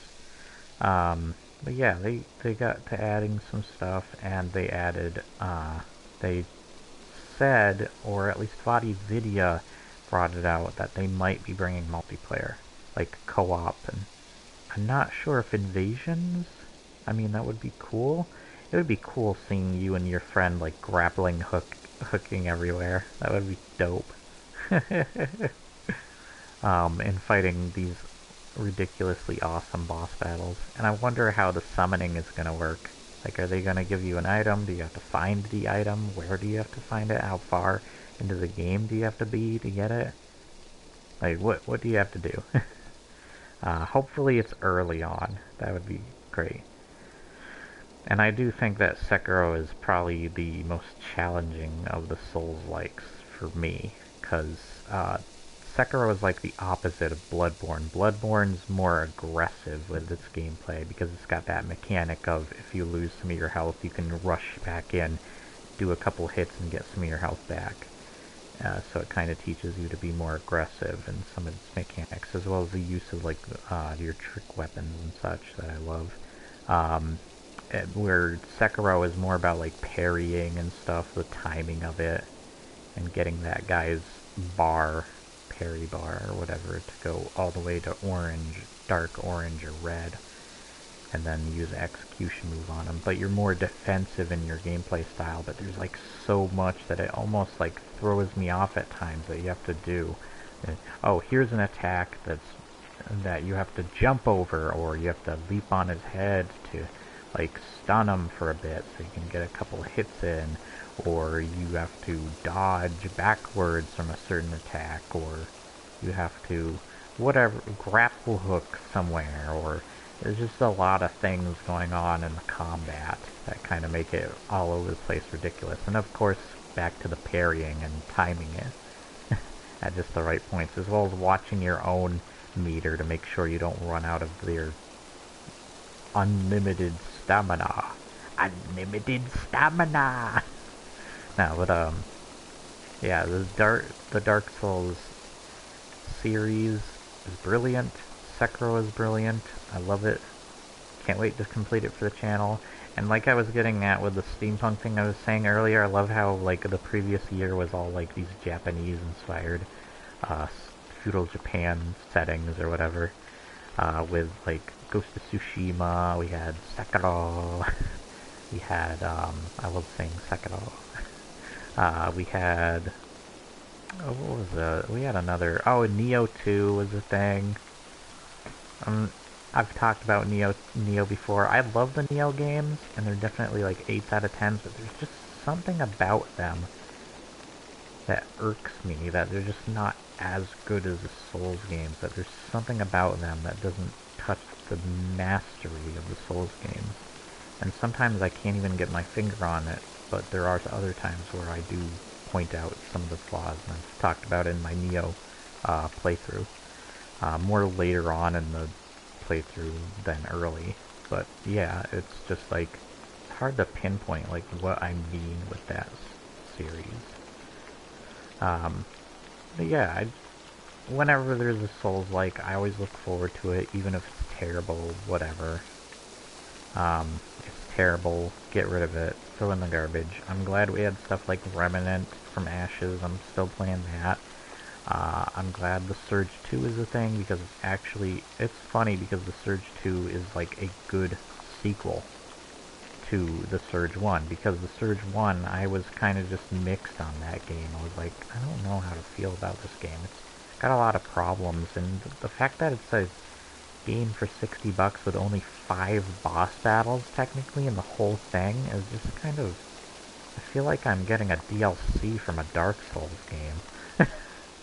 but for 60 bucks, it kind of sucks. And just how, like, the areas blend together, there's not much variety to the weapons and armor. Just very sad. But Surge 2 definitely brought it up a notch and fixed all the problems I had. It's the same with the Evil Within. I had a lot of problems with the first Evil Within that the Evil Within 2 fixed.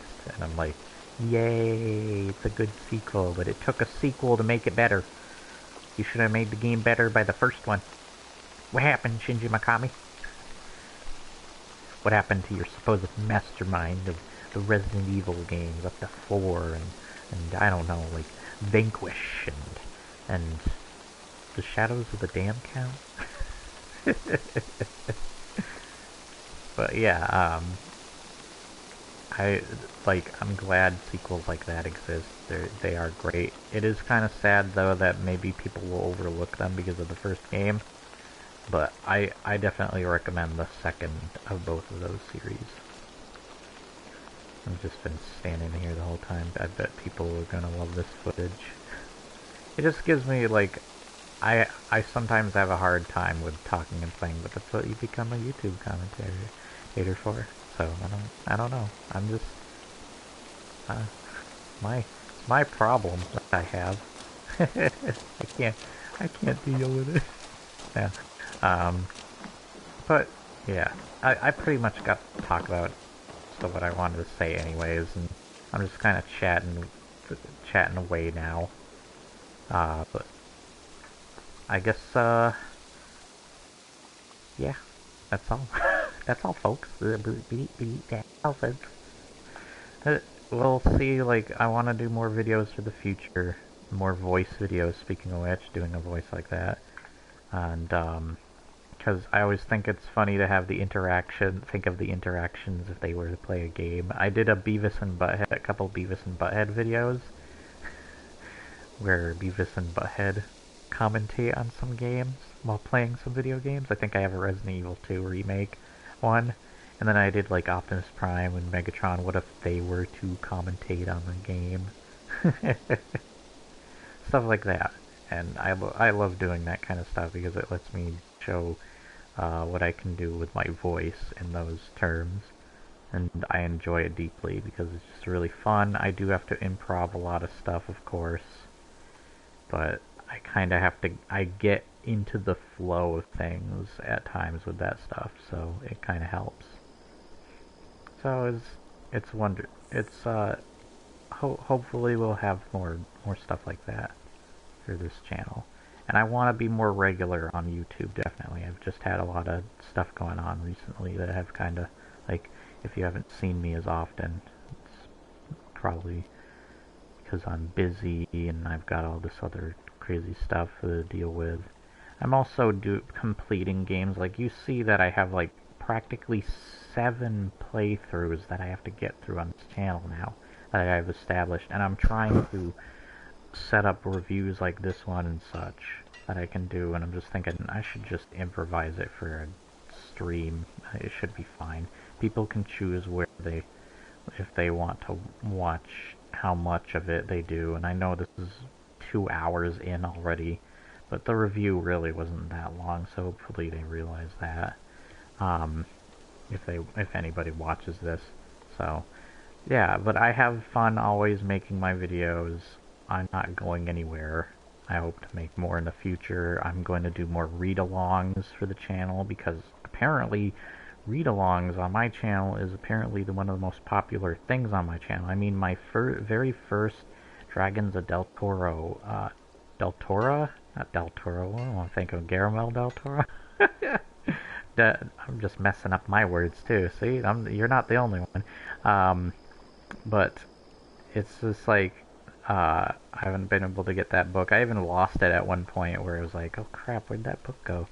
But like the read-along has over 1,000 views, the very first video, read-along video, and the others do have decent amount of views in the hundreds, which is just crazy that people want to see that.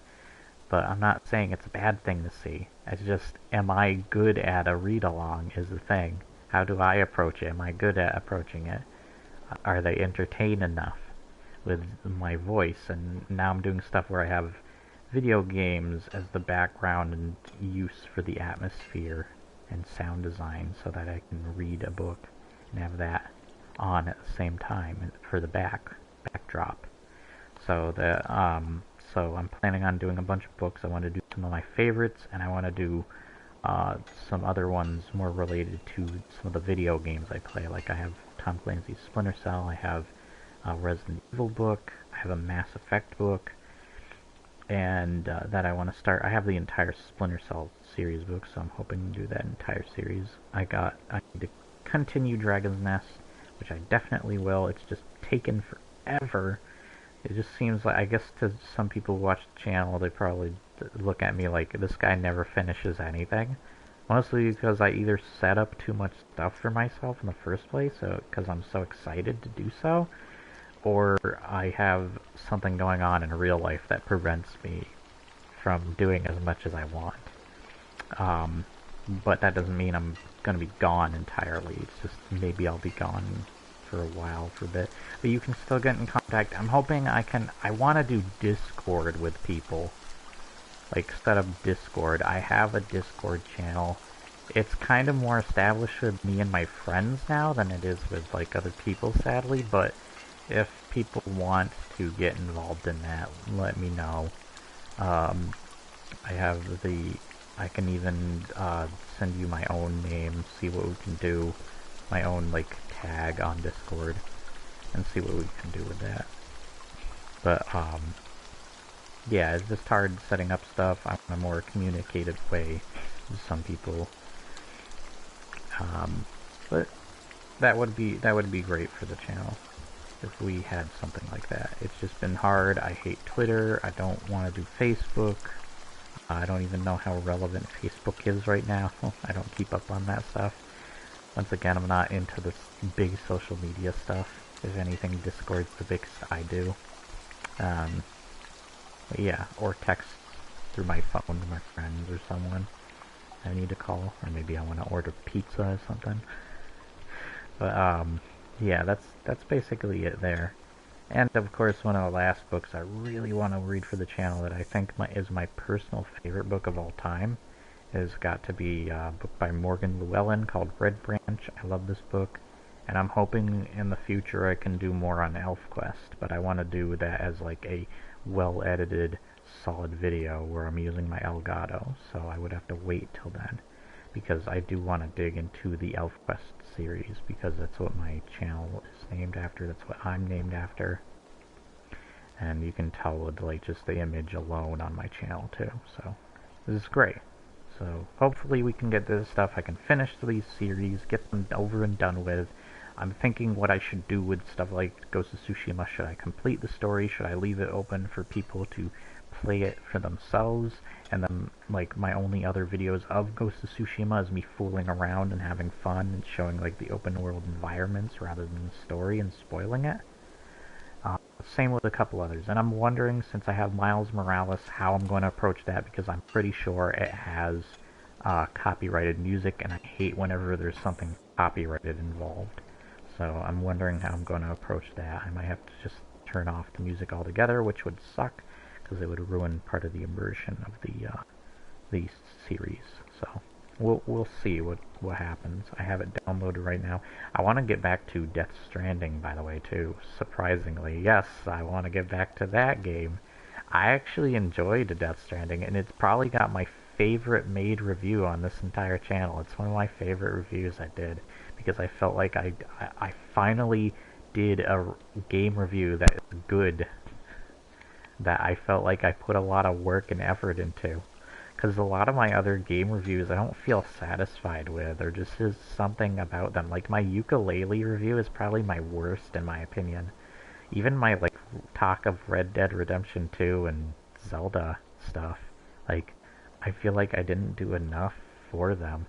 I would change the review for ukulele as well, even like make it lower, surprisingly. I think the real reason it was so high for me is I did genuinely enjoy my experience, and it was kind of nostalgia based, but also not entirely. but to an extent, it was kind of nostalgic with like Banjo, if you know Banjo-Kazooie and Donkey Kong and stuff. Um, but like I loved how charming it was and the character designs and stuff. It was just such a charming world that I could get invested in it. Um, but yeah, I would actually lower the review of that now if I went back, and I would talk more in depth about it if I had the chance. But yeah, it's just sad. I'm hoping I'm not like breathing into the mic or anything. Like I know I have those problems that happen on this channel. It's just so hard to get this stupid microphone at just the right setting that I want it to be. I do test it out before I do. I like talk. PS4 has the setting where you can check the audio of your mic, how it sounds and everything, and it seems like it's fine, but for some reason, I still have problems or pick up something that it shouldn't. I had a weird event recently happen where somebody picked. Okay, that's good to know. But like somebody like made a joke, even though they were wrong with the timestamp. It was stupid that they like were like, sounds sexy that breath you took in that one at this timestamp, and I'm like, this is creepy. And they like put a website stamp in their comment. I'm like, I had to get rid of it, as well as I said, don't advertise stuff, please. And don't, especially if it's naughty. um, it's just like, don't do stuff like that, please. I don't want my channel to be known for that. And if there are like kids that watch some of these, then I don't want them clicking on stuff like that. That's not appropriate. That's not good. Um, So, and I do have friends who are little kids. I know my brother has his little brother. I'll play Minecraft with him. So I don't want him running into something like that on my channel. That would really suck. If he was just like curiosity killed the child rather than the cat. No, I'm just kidding. Yeah, it's just like don't do that stuff. Like if you do something like that, hopefully it's like an attachment to another YouTube video. I'm fine with that. Like I don't care about that stuff. But like if it's going to be an attachment to some website that I'm not trusting in, then I'm going to be very iffy about it. And I've had people advertise on my channel, and I know other people have had that same thing too. So it's just annoying and it's weird. It's very creepy. Whether they meant it as a joke or not, but just no. But yeah, I think I've been live streaming long enough. It was very nice to talk to you though, Spartan DL77. If you did want to talk to me in person or on like a Discord channel me and my friends hang out on, I have a setup for that. And yeah, oh my food just arrived. Oh crap. Yeah, I ordered food, so that'll be coming in. So actually I think it's already here. So it should be fine. I told them to leave it at the front door if I'm not able to answer, or not at the front door, at our front door inside. I left the outer door unlocked for them. But yeah, it's like a social. We want to stay social distancing though. What the hell has my friend sent? Oh, you don't have a Discord? Okay, that's fine. But if you ever do want to talk in person or something, I also, if you do have like, if there's another way through like a console platform or something, like if there's a console you have, my Xbox gamer tag is Tam the Man 1992, and of course this PS4 one is the same as my YouTube channel's name, so it's same capitals and same lowercase cases. Yep. Depending on the console you play on or what you have, it doesn't matter to me. As well as, like I said, Discord or PC. Like if you have a Steam account, I think my name's the same on there too, where it's TamBOTC. It might even be reversed BOTC Tam. same capitals and such, and lowercases. So, and I have like a picture of Garrus as my profile picture from Mass Effect, of course. I love Mass Effect though. Alright, PlayStation. Cool. I do most of my stuff on PlayStation. Sadly, I had to say something negative about PlayStation recently. Hopefully you don't hate that I had to say something like that. I still love PlayStation. There's still a lot of great stuff about it. Like, if I had to compare my PlayStation 4 to my Xbox, I've had so many problems with my Xbox. I had to constantly replace controllers. I hate that the controllers focus on batteries rather than a charger. And I have a nice long charger now. That I can take, like, no matter what distance. It's a good distance, though. And, I had to get a hard drive for it, and now I have to get another hard drive for the console, which is just ridiculous. The wire is not very good either, to the hard drive. I'm glad it's lasted this long, though. The console's loud, obnoxious. I have the chunky version, sadly, because I said, I'm not buying the version that came with the Kinect, so I bought it later, where the PS4, I actually bought it day one. And I got all, like, the exclusives, Killzone, Shadowfall, Knack, which I don't care about Knack. And then I got the game I was dreaming of when the console came out, and I played it with my grandmother. She loved the game. That was Infamous Second Son. I loved that game. And then, as the console grew a bigger library, I just continued loving what it had to offer. Where Xbox had diddly squat, and when it did have a game, it was something terrible. Hey, you want to play Rise, Son of Rome? No, thank you. No. Just, no. How about Recore and Sunset Overdrive? I mean, they're okay, but, they ain't no Bloodborne, and they ain't no God of War, so, screw that. How about Halo 5? No, please, no, God, no. That's the worst Halo in the entire series. Please, God, no. And then Crackdown 3. We don't talk about that game. Ever. Same goes for Dead Rising 4, which, ironically, now the PS4 has, which sucks, but at least I guess it has variety. I mean, PS4 has bad games too, whatever. They got that Sword of Destiny or whatever, and the Black Tiger, and they got the Order 1886. Some pretty bad games, but I mean, their their good game library is big enough that I can at least somewhat forgive the bad. Okay, no, I can't forgive them on their own, but I can forgive PlayStation because at least they have good games. And then The Last of Us Part 2 came along and added to the library of bad games. Yeah, it's I hope the Xbox has a better library. It doesn't look like they have any exclusives.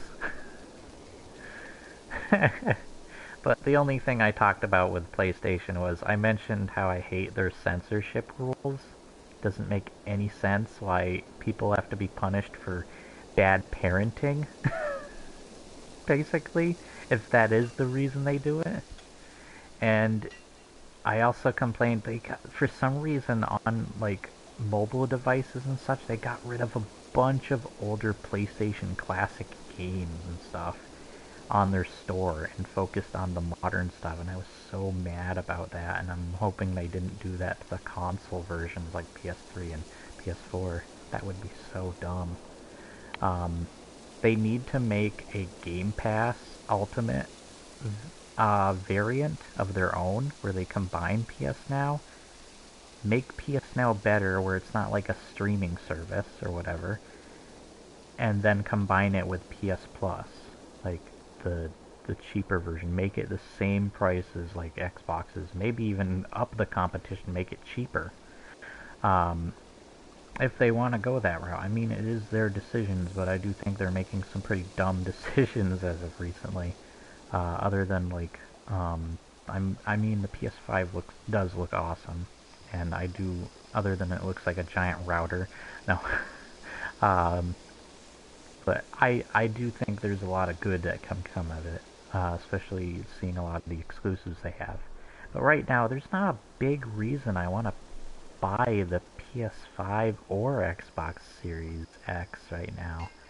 Like, Series X has no exclusives, the only things, and I'm not a big fan of, like, graphical fidelity and such, and shorter loading screens. I mean, while that stuff would be very nice and cool, I don't know if it's worth 500 bucks worth when I can just play the games on something I already own.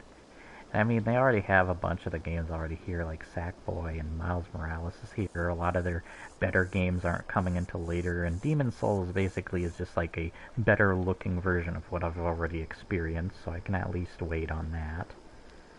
So, whatever.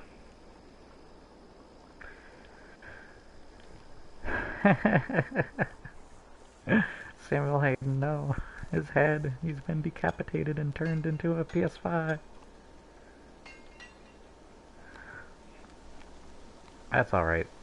I know what you're talking about at least, as long as I know what you're talking about. Samuel Hayden from Doom. I need to complete that. I'll do that sometime. Maybe later today, maybe tomorrow. That would be great. Doom Eternal. And some Ghost of Tsushima. Because I need to get those done. I need to get them done for the channel. I don't want to rush them, because I want to take my time at the same time. I'm saying time multiple times. Oh God, help me. It's just like, oh hi. Zoomed out my camera just by coming out of that door. But yeah, I hope they have better exclusives later. There are some promising things about both consoles, but right now I can at least say to myself I don't have a big, like, reason to buy either of them right now until maybe later in their life cycle. If Mass Effect Collection is coming for the previous consoles, then hell yeah. And I think they might have to do that anyway. Oh yeah, the other thing I hated is just how they upped the prices $10 for each game. It's just like, no. You do realize people aren't always going to be able to have enough money for that crap, and is it really warranted it? Is it really going to live up to that? I don't know. I don't know if that's worth an extra $10. If Demon Souls is basically the same thing with a few differences here and there, then I don't think that's worth $70.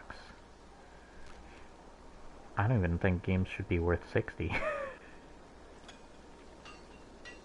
Oh, is that are you sure?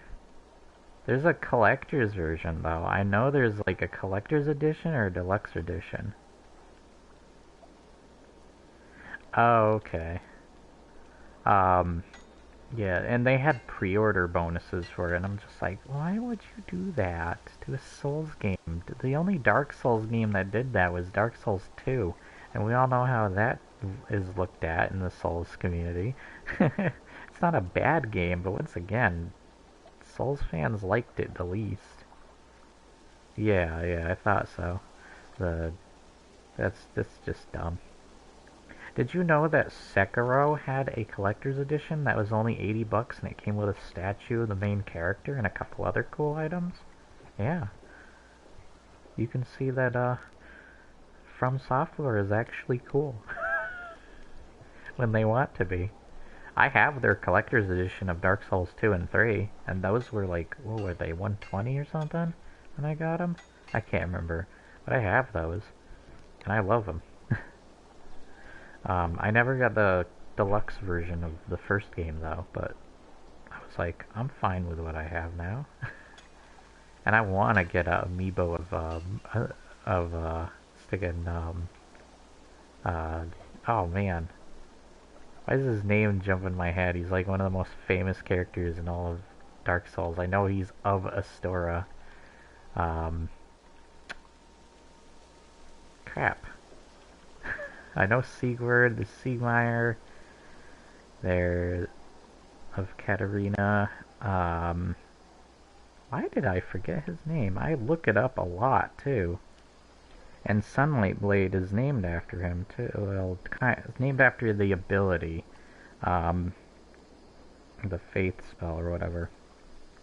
It was... I want to remember it. Not Andre, he's the... Other than Andre the Giant, no. Oh, what was his...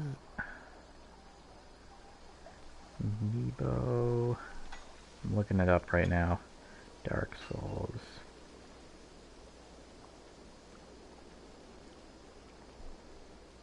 Solaire.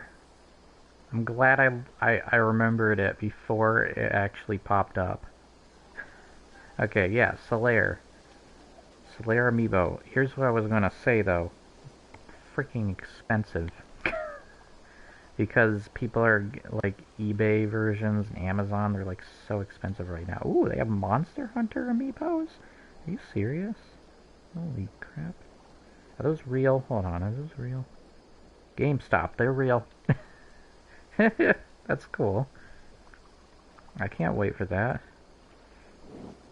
Yeah, the new Monster Hunter that's coming out. I didn't get into Monster Hunter until later, though. Like, I had some of the earlier Monster Hunters, and I love Pro Jared's videos on them sometimes.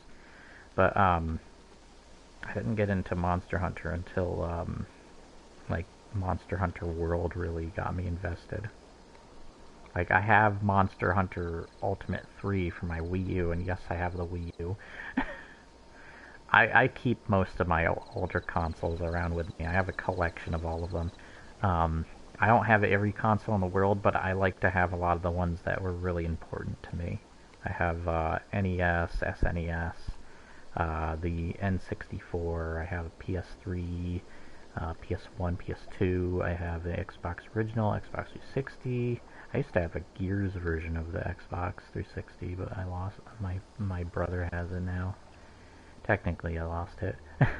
The Wii U, GameCube, Nintendo Switch now. I'm glad I have. And I have the Xbox One, of course, the PS4. It's just the PS5 that matters to me when it has better like exclusives I really care about, and as well as when it's available. Because it's like being bought out by like there was one scalper or something that was bought like 3,500 copies, and then he said, "I don't feel bad about this one bit." And I'm like, "Screw you." You're just gonna go on eBay and sell them for thousands of dollars each. You jerk. Well, yeah, I love the collector. I have two Genesises. One of them's my grandmother's still packaged up, and the other one is mine. Yeah, I have two Genesises. She's a big... That's such a weird way to say Genesis. Genesises. But she was a big fan of like Sonic the Hedgehog, and she loved Toe Jam and Earl. And she got into games I didn't think she would even get into. Because she's a badass grandma. She got into Silent Hill later.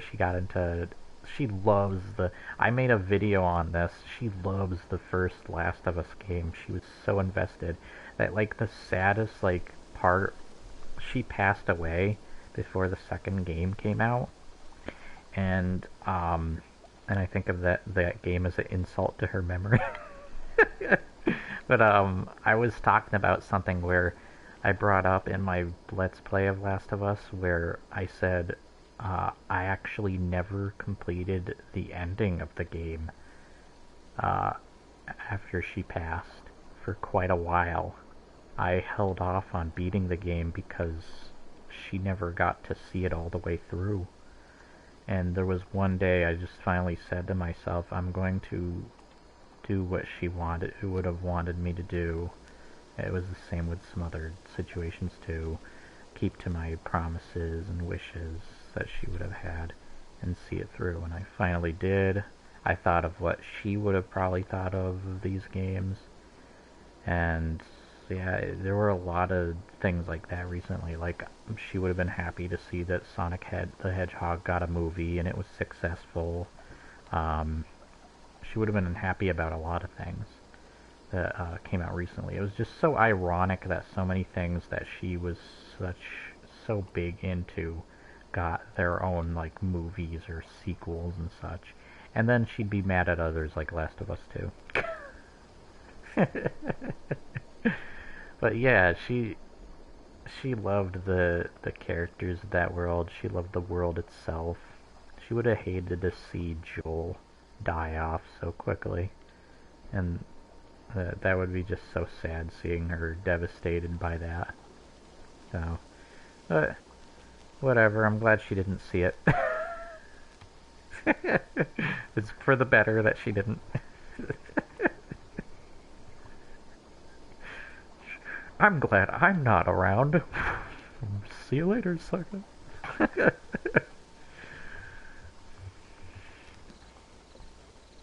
She got into Hitman. um, and she got into Silent Hill. She got into Last of Us. She, for some reason, and it's so funny that I'm playing it right now. She got insane into the story and characters of Assassin's Creed for whatever reason. I don't know why, but every time I put on Assassin's Creed, she was like, "What's going on? What the hell is going on here? I'm so invested." It was and I remember when I played Infamous Second Son, uh, me and her kind of played through that or watch it like it was a movie. Like we were watching a good movie, and it was really fun or a TV show actually, because we would play like part of it and save the rest for another day or something. Kind of like we were watching the Mandalorian episode each day. But it was sad she never got to see Mandalorian. She would have been pissed at the latest Star Wars movies. I know she only saw the seventh movie before she passed. And we did get to do some great things before she passed, too. We got to see Weird Al Yankovic live. We got to see one of my favorite comedians, Brian Regan, live. That was great. She probably had a feeling that she wasn't feeling well. And she wanted to do some special things with me, and we did those. But yeah, it was like that was like one of the hardest times. It feels so unreal to you when you lose somebody like that close. And there's so many people now like enduring and sadly suffering that same thing now that we relate to on some degree. A matter of fact, I think my is still alive now. I don't know how she would have fared with the virus now. Like, I think about that, like, wow, this would be crazy to her. And, yeah. So, like, I don't see, like, a good, but, like, any good to that. But, like, I'm at least able to get over that. There's a lot of interesting things that happened to me when she passed. Take for example, like when I was younger, I would watch movies. There's not a single movie with like emotional part to them that makes me cry.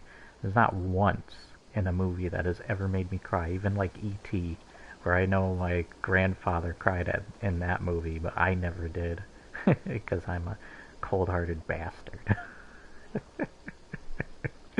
But then after she passed, like a year or so later, I rewatched a movie I never cried at called Spider-Man with Tobey Maguire. And I got to the Uncle Ben scene while Tobey Maguire still got his meme face on. His crying meme face. I actually shed some tears for that because I felt like I connected more with the situation of just the loss of someone. And it was kind of the same deal with a lot. The only movie that made me cry before she passed, and it still makes me cry to this day because I think I have more a connection with it. And actually the character surprisingly reminds me of my grandmother a little bit. She even kinda looks like her, and that is Fox and the Hound, and the one scene that gets me is that somber musical scene where the grandmother has to let go of the fox in the wilderness because he's in danger of the other dude there that's hunting him, that wants to kill him. That's like one of the saddest scenes to me. I hear people talk about that. I've heard like Nostalgia Critic talk about that movie and say it's an alright movie. Not anything special. And like to me it's almost more special than Aladdin and Lion King to me. And even Toy Story. But I can't always give a movie props for like an emotional turn on me, even though that is a big deal. And I mean like Lion King and Aladdin have their moments too. Like Lion King's got the Simba's father dying scene, which is brutal, but one of the most iconic in movies. But yeah, like that's like the kind of toll or effect. Look at how scary my character looks in the dark. Uh, yeah, that's the kind of like interesting effect it has on me that I have a different like outlook on certain things um in a movie now or a game even.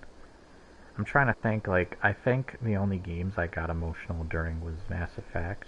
I get emotional during those like some of the sad moments in those. I know Last of Us gets to me, the first one. Like, The Last of Us 1 was just so brutal. I felt like every moment that tried to be teary-eyed in the second game just really missed the mark. And, yeah, it just didn't have the emotional impact, or like they executed it wrong. I haven't even mentioned the woman that they wanted to go out and battle pregnant. That's dumb. I haven't even mentioned that, and that just does not sound like a good idea. Well, I guess it's time to bring abortion into into the line of fire. No, but like I think the problem with talking about that is just like the character in the game talks about like she talks about her child as if she does want to keep the child alive, that she does care for it and she wants to have the child, which is so dumb because she clearly shows she doesn't care about the child at the same time. So it just does not contrast with one another very well. So that's probably another problem I'd add to the game. There's just so, as well as just the emotional scenes feel out of place, and we're not talking about a certain sex scene. No, we're not touching that. We're not talking about it. We're not going anywhere with that. Yeah, my grandmother in general would have been disgusted in that game, thinking more about some of the stuff, like the pregnant woman and the, just like, and their whole, like, the message of the story doesn't work, and the game feels so, like, manipulative, especially in the use of the dogs in the game. Say, oh, Abby's being nice to the dogs. Look, we lowered your expectations. Abby's the good guy, and Ellie's bad. I'm sorry, she's the good girl. Or woman. Woman. But, it's just like, Ryan Johnson already did the lower expectations. I don't think you can do any... No, you can do worse. There's no better. No such thing as better when it comes to that. But yeah, it's just such, like, bad... like, manipulating you and, stuff like that. Make you laugh. I remember I saw a really funny comment. It was on a video for Marvel's Avengers saying it was going on. I don't even own it. This game and I want my money back. Oh, my friend bought Avengers. I uninstalled it. We only played like a couple missions in. And I wonder how my friend feels now, like, that he bought the game. I wonder if he feels like, oh, I hate my life. I feel like that with Watch Dogs Legion because I did buy that with my, like, $60. Gone. And I hate myself. Same thing with the Order 1886. I hate myself when I bought that. I bought the collector's edition to that game because it looked like it was going to be amazing. There's no possible way it could be bad, and then it was bad, and I hate my life. I remember my grandmother was there for that too. She was like, I hate your life for you.